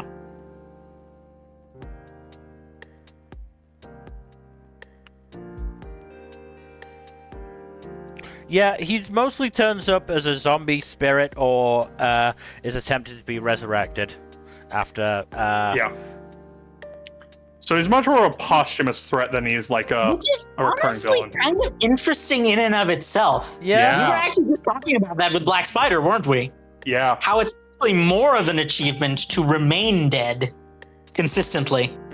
I mean, it's also possible, like, the writers treat it like, this guy is actually legitimately dangerous. He needs to stay dead, and make the issue with him, like, keeping him from coming back.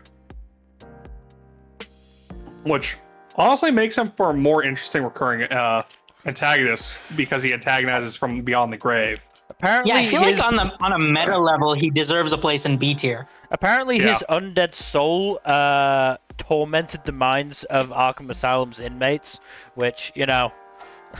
Arkham Asylum is already fucking haunted enough as it is, goddamn. Yeah, there's already enough I people was fucking gonna haunting say- that shithole.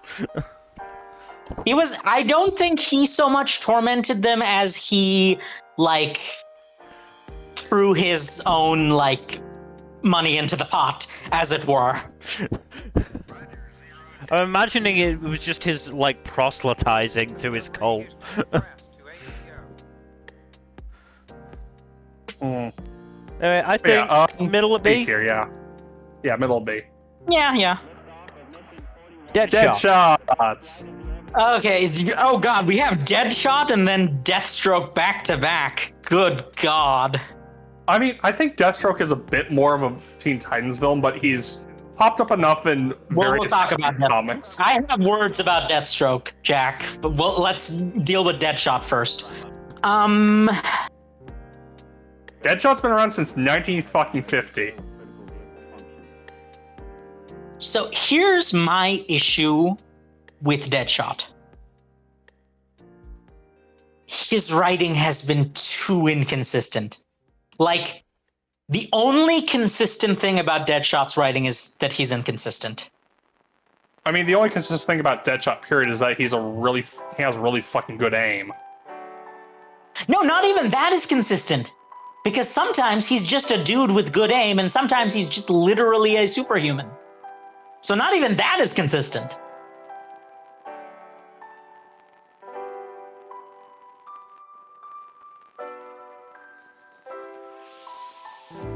Still, He's even also though- popped up in a lot of adaptations, and he's sometimes written quite well. Not in 2016 Suicide Squad movie, no. He is here. So I actually have a Deadshot adaptation story. Oh? Deadshot is possibly the villain who left the strongest impact on me as a person without me having any idea who he was. Oh? Because the first time I saw Deadshot was in the Aquaman assassination episode of Justice League. Oh, wow, okay. He is not named in that series. He never shows up again. And he... It's No, not so much... Doesn't he show up in the Task Force X episode in Unlimited? Possibly, but he, at least in Justice League proper, he never showed up again. Yeah. Everyone showed up in Unlimited at some point. Fair. But the reason Deadshot always stuck with me is not to do with him, but I forget, it was either Wonder Woman or Batman who said something to him in a whisper or off screen that made him immediately confess. It was probably Wonder Woman. It might have been Wonder Woman. And that tormented me because I was young and I had not yet realized the power of the noodle incident. Anyway. And as a result... Sorry to cut you off, but... I'd say probably low A or high B. He's very frequently adapted. He's also just a very commonly utilized villain who... I think it's because he's easy to use. He's very versatile, and can be slotted into like an anti-hero or punch clock villain slot pretty easily. Yeah, he's basically the guy you use if you need a non-superpowered villain who's still threatening. Who's still threatening and who has like an interesting gimmick in that he has really good aim and ricochet shots. And he is not played by Colin Farrell.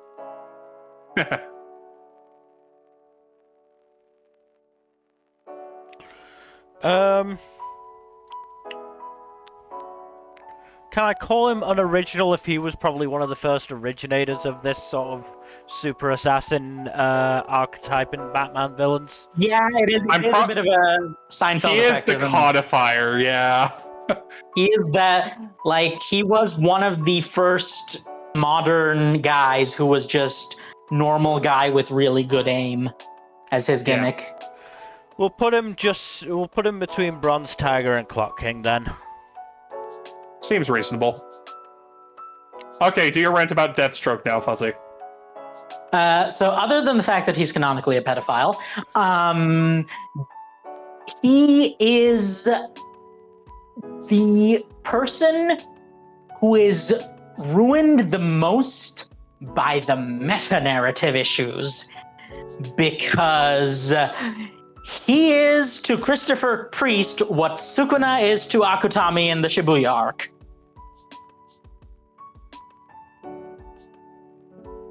Literally, as long as Christopher Priest is the one writing, and he's almost always been the one writing in the past, like 5 or 6 years, Deathstroke is a Mary Sue, essentially.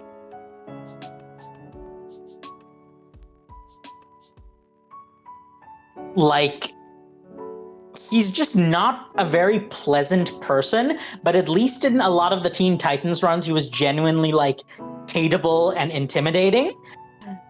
Christopher Priest doesn't even do that. Because he's now a born-again Christian, because of course he is. So it's like, if we go on a overall influence level, sure, he's probably somewhere in the A tier, but no, I cannot... pedophilia puts him in F. Well, okay, yes. That aside, just the fact that he is just... Yeah, the whole grooming Terra thing was really fucking gross. I'm glad most adaptations have just left that shit out. Do you know who didn't leave that out? Oh, God. Christopher Priest. Fucking... Okay, some creators need to be separated from their pet characters. So... Anyway, do we think pedophilia is better or worse than neo-Nazism? Fuck. Don't ask me Do that not question, ask- man. listen, I mean, look, You are- they do not do this frequently to- they frequently overlap, but in this case, I'm not They're sure. both really fucking bad. Yeah, I'll just put him below then. Dr. Dark. But okay, no. Let me just. I need to finish my spiel on Deathstroke. In Christopher Priest's run of Deathstroke, where Deathstroke set up his own little team featuring Rebirth Power Girl and Rebirth Wally West, Tara was also on that team, and they basically had several conversations where Tara was portrayed as the one being unreasonable about being upset about the whole grooming thing. Fucking Christ. Christopher Priest, get the fuck off the comics writing teams.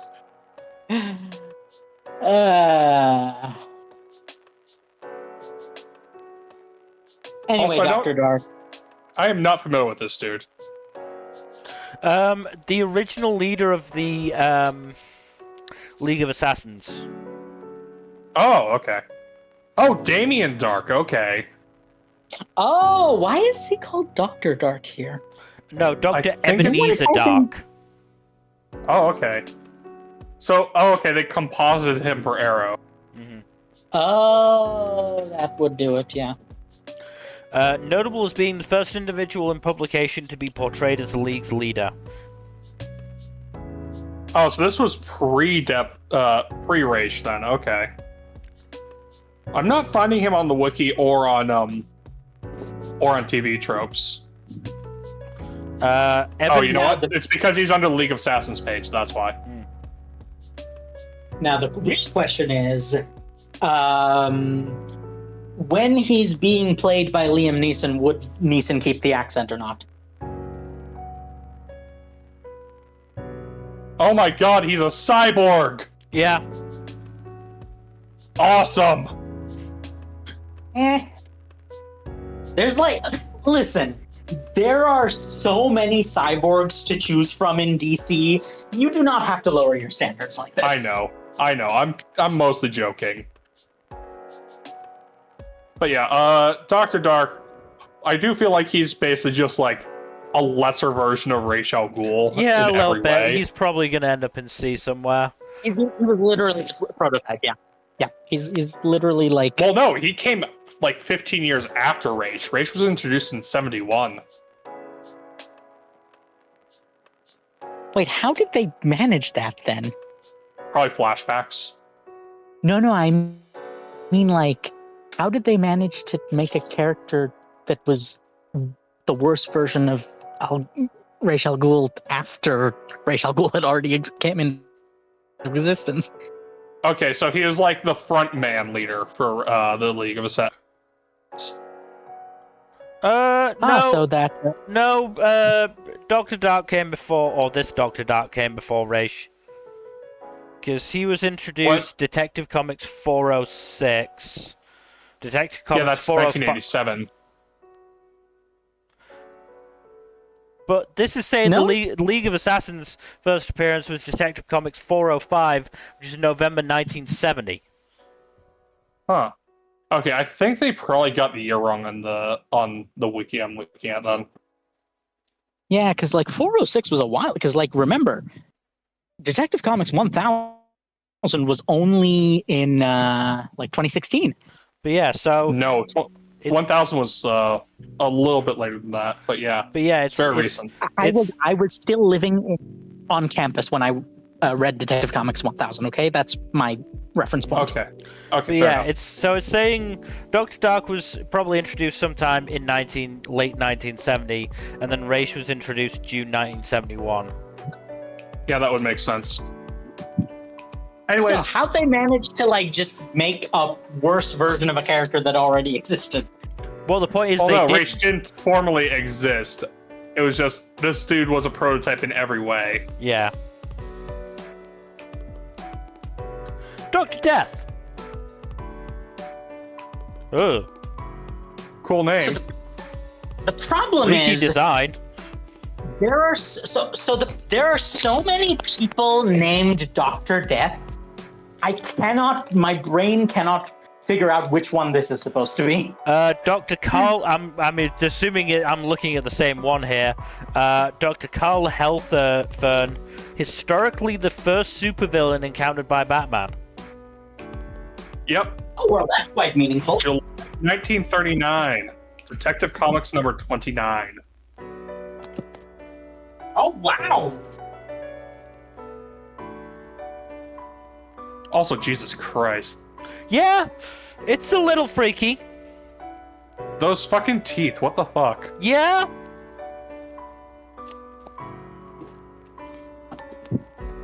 He definitely seems to get transformed at some point. He probably did it himself, knowing Gotham. Yeah.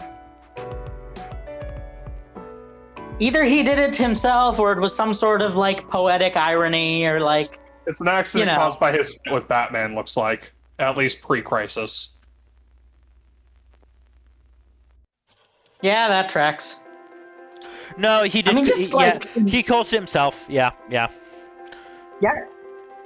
Just in terms of historical significance, you gotta put him at least in B tier. Yeah. Yeah. I mean, he's kind of been around a while. Even if you put him at the, I mean, he's no condiment king, but he's certainly up there. I mean, certainly he's got a lasting impact. He keeps being brought back in various forms. We'll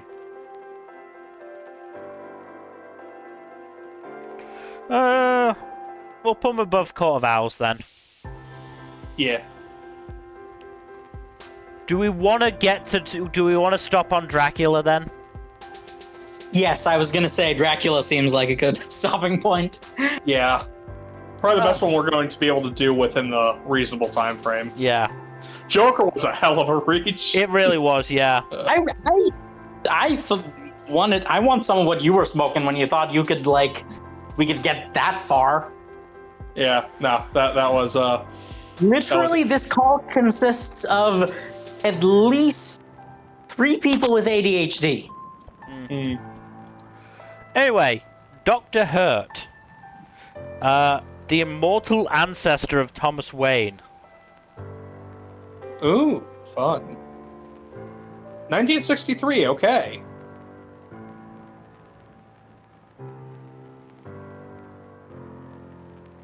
See, okay.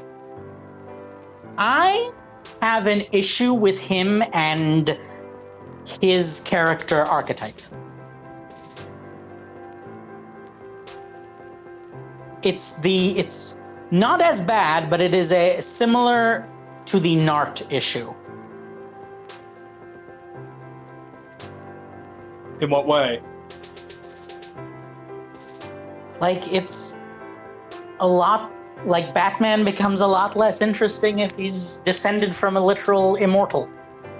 You know what I'm saying? Mm-hmm. In fairness, the immortality seems to have been a thing that happened to him rather than something he was born with. Yeah, I think characters who gain immortality either through experiments or superpowers or just magic bullshit can be fun. Also, this guy was fucking made immortal by fucking Darkseid, so well, yeah, that's my point, is my problem is not that he became immortal. My problem is, hey, you know that popular superhero whose whole thing is that he's just a dude? Well, what if, in fact, one of his ancestors is the immortal emissary of an eldritch god? Wouldn't that be cool? It's just that retroactively, it feels like they're trying to make the character more special, which makes them less special, if you catch my meaning. Mm-hmm. I don't know, maybe this is just a me thing, but it's it's the whole thing of, but actually, he was the 4th generation of people in his family who had a giant nine-tailed fox of indeterminate gender inside his body. Mm.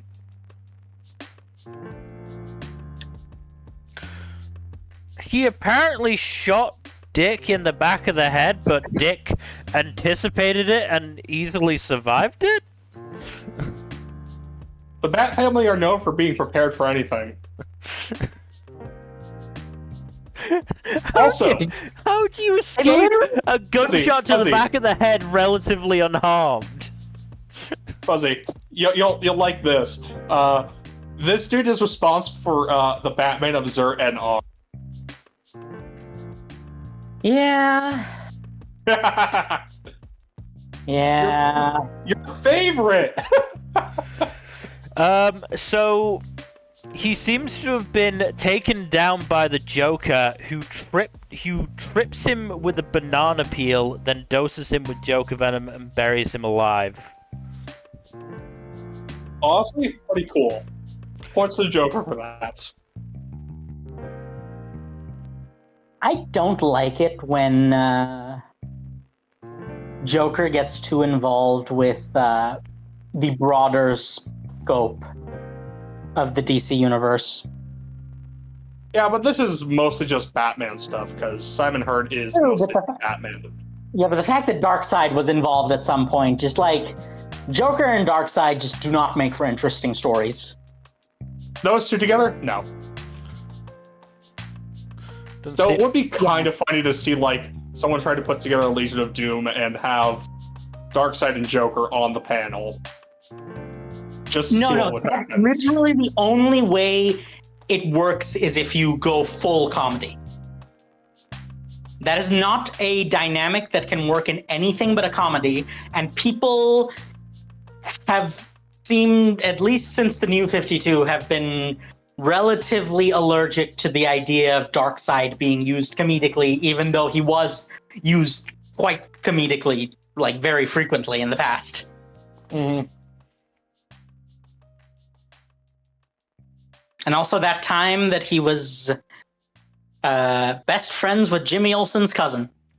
Anyway, The Silver Age was fucking wild. he doesn't seem that impactful, to be fair, so I'm probably going to say somewhere in C. Yeah, he's an attempt to retroactively make the Wayne family more special, and that kind of undermines his whole thing. So yeah. I put him under Black Spider, honestly. Alright. Dr. Doc Phosphorus. Phosphorus. 1977, okay. Yeah, no, Dr. Phosphorus is basically like a lower level not Red Skull, a lower level Atomic Skull. If that makes any sense. Fuzzy, you know Atomic Skull. Yes. But yeah. This dude actually popped up in Creature Commandos, Oh, neat. which I still have to watch. Yeah, so this is kind of a recurring theme.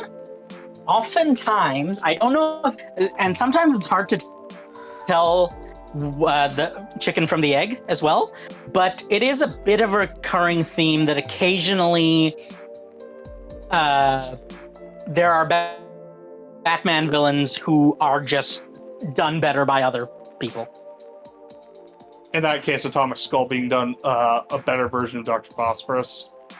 Yes. Like, I wouldn't even say better, just more well-known, more impactful. Like, you know what I'm saying? Yeah.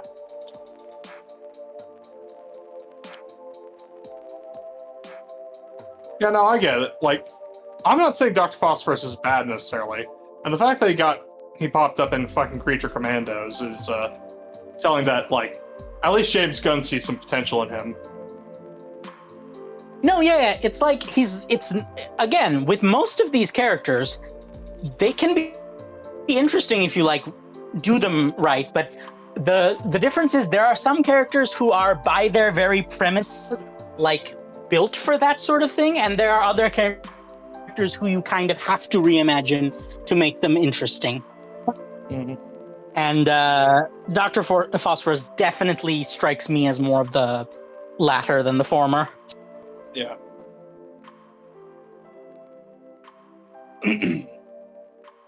Yeah, I'd say like probably somewhere in C tier. I don't know. I think it kind of seems interesting in being a fucking radiation man. I mean, I could say low B tier, and I'd be fine with that. It's more that like We'll put he's him below like one of Crazy like Quilt. he's one of like 26 radiation men in DC alone. Fair. Radiation is a common villain power, yeah. I think we can blame the Hulk for that. I mean, the majority of villains with radiation-based powers in comics are Hulk villains, so yeah. That's kind of Hulk's whole gimmick. Dollmaker. Not to be confused with Toymaker. This one's a By the creepy way. one. However, oh yeah. Ish. I'm pretty sure he was Yeah, the introduced director in New lamp, right? 52 Indeed, he was. and does not He have is a one- long history as a result. Yeah. I mean, the history itself is not necessarily what makes a villain good or bad. I mean, just But, look yeah. at Deacon Blackfire. Yeah. Yeah, but he one doesn't seem character- that interesting, to be brutally honest. No. No. But yeah, what confuses me about Dollmaker is that he already exists. Professor Pig, right? No, Toymaker. I mean, Tiermaker too, but like, there's a lot that are like already out there. There are Yeah, it's just like there are apparently two other doll makers. One of them being a Plastic Man villain, and another one who is a Supergirl villain. obviously of the three Dollmakers, the Plastic Man villain wins by like no diff, simply by virtue of the fact that he survives Plastic Man. His name, I believe, Yeah. is also Marcel Mannequin.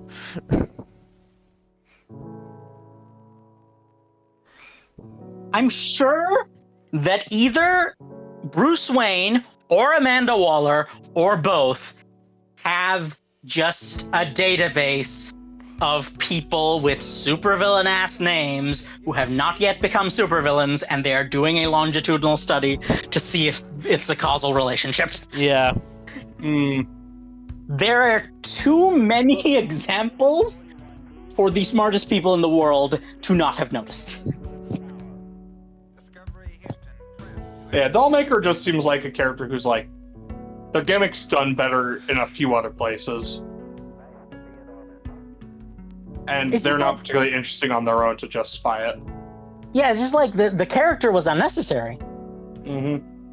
Like, you could easily borrow Toymaker or one of the other doll makers. Like, you don't need to make a new one. Mm-hmm. Apparently, he seems to have mostly just been used to cut Joker's face off. Oh, that fucking Right storyline. for that, too! There's at least two guys who could have done that. Mm-hmm.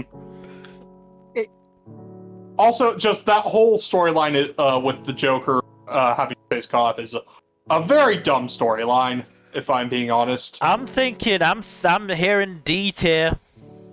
Yeah, D tier. Yeah? But I'm at the bottom, honestly. Right, and Dracula. How are you going God, to handle there's a- Dracula here? There's a lot. Okay? Oh my Um, god, I'm sorry, I just looked at the Dracula page on the Batman wiki. First appearance, Dracula, non-Batman continuity novel by Bram Stoker. I mean, no shit. It's just hilarious to me.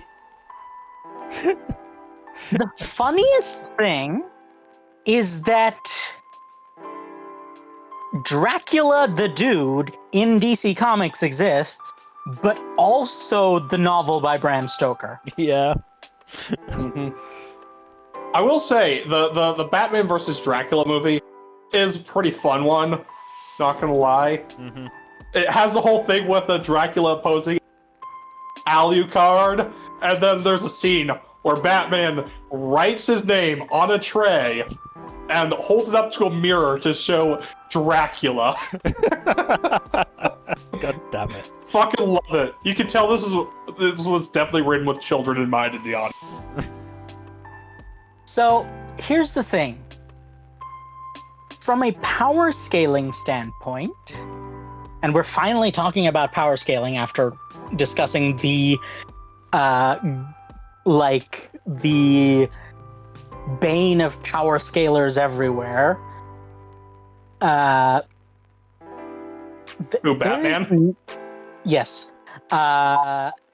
Because Batman presents a truth that most power scalers are unwilling to believe. That power scaling does not mean jack in face of writing. In face of writing and in face of just like actual character traits that can affect how outcomes go. Because like one of Batman's key character traits is that he's fucking prepared for anything because he's a paranoid motherfucker. And like you can't really power scale that. Preparedness is not something you can power scale realistically. Yeah, like power scalers are essentially stats nerds. Yes. In that this is not a fucking stat. Yeah, and more that they like to a power scaler, everything is a numbers game. That's not even the case in real life, let alone in fictional stories. But yes, here's the problem. For me, a lot of the Batman versus Dracula suspension of disbelief strikes me because Dracula has zero chance against Batman. Yeah, because at no point should he ever be a threat to Batman. And no, Literally, due to the fact that, Batman knows all of his weaknesses because it's public domain shit.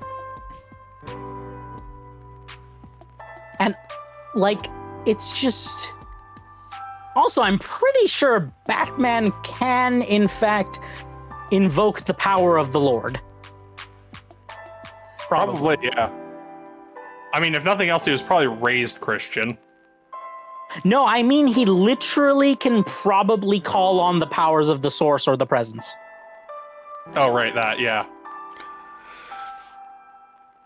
The omnipotent, one above all equivalent of the DC universe. Yes, I remember. Who he has, had personal conversations with?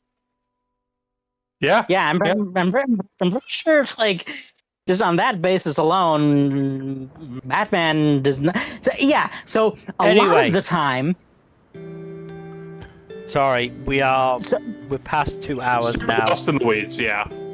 Well, no, it is related, because the thing that makes Dracula an interesting Batman villain is because to make him work in a story that also involves Batman requires a lot of actual writing.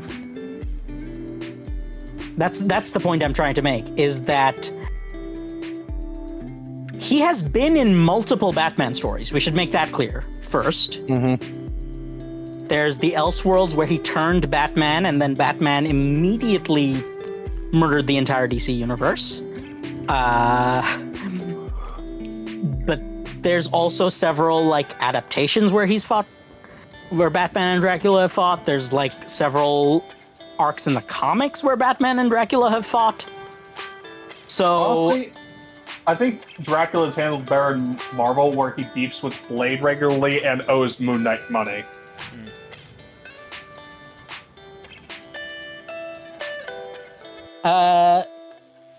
Yeah, but well, that's the thing, right? Is like it's Dracula in DC would work better if he was played more for comedy. I think yeah. the issue is that he's too often played seriously. Yeah. And that's the feel like problem. few too many writers have a stick up their ass about things being serious. Not editorial. Now, to be fair, it's not like vampires are not a significant threat to the Justice League, depending on the vampire. But Dracula ain't it, Chief. Yeah. I'd say, yeah, no, Dracula in DC just isn't handled as well as Dracula in Marvel. Probably like a low B, high C tier, maybe. We want to be generous. Yeah. I kind of find it funny to put Dracula below Crazy Quilt. That is very funny, and I agree. Do you want to just do Duel of Debt real quick and round out and finish off the D's? Alright. It's less neat, but sure. Yeah, Duel of Debt, I forget. That's is that Joker's daughter in one of the versions of one of the AUs? She's apparently Or the Elseworlds? she was introduced under the alias Joker's daughter. She's also used the aliases Catgirl, Scarecrow, Riddler's daughter, Penguin's daughter, Card Queen, and Harlequin. Is her superpower that she has several gay dads? I don't think that's it. She is a skilled detective, an impressive acrobat, and uses many clown-based gimmicks.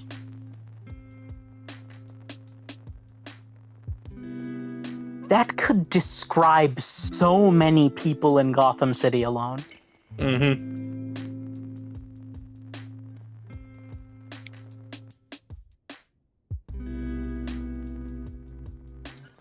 She does she's not very memorable. She's been around for a while. So Yeah, but she is claimed to be the child of the following villains: the Joker, Catwoman, Scarecrow, Riddler, Penguin, Two-Face, Wildebeest, Doomsday, Dr. Light, Punch, and Julie. Julie? That by itself is actually kind of a neat gimmick. Yeah. No one knows who this person's actual parents are. Yeah. No one ever will know because everything is inconsistent and also this character is crazy. And also they probably just live in a brownstone in Connecticut. Mm-hmm. That's generally how that would be the most fitting.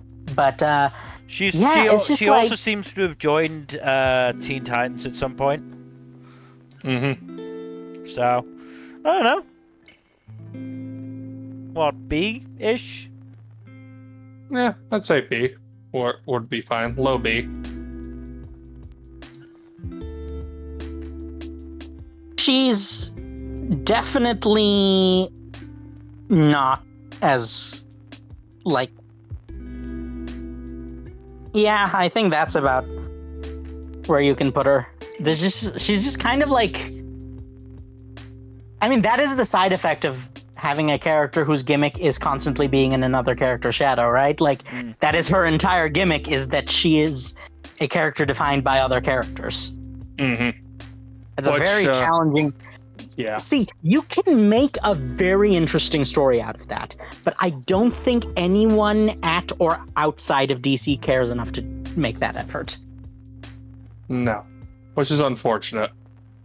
You'd need a proper someone for whom she is their pet character to be the lead writer. It's kind of wild that there isn't any of that, even though she's been around since we're almost 50 years now. See, that is actually somewhat telling. Right? If interesting gimmick has not managed to catch the eye of anyone who's written DC Comics in the past 50 years, then there's something deeper. There's a deeper problem here. Well, to be You fair, can just say it's sexism, man. she does appear, appears post-crisis a lot. Yeah, you see, a lot of stuff like can be really well defined by post-crisis versus pre-crisis. If someone shows up frequently post-crisis, that's usually a good sign for their popularity, even if it's not like an indication that they have like a dedicated writer who's ride or die for them, like some of these other characters have. But yeah, yeah. Anyway, that's where we're going to stop for today. We will obviously be coming back to this because we still have quite a lot to get About through. 3/4 of the list left, yeah. Um, We didn't even get to most of the major ones. We only got like a handful of big names. yeah, we've still got quite a few big ones, like Solomon Grundy, born on a Monday. I did hear about that. Yeah, we're probably not gonna get to any more big ones until we hit Firefly next time.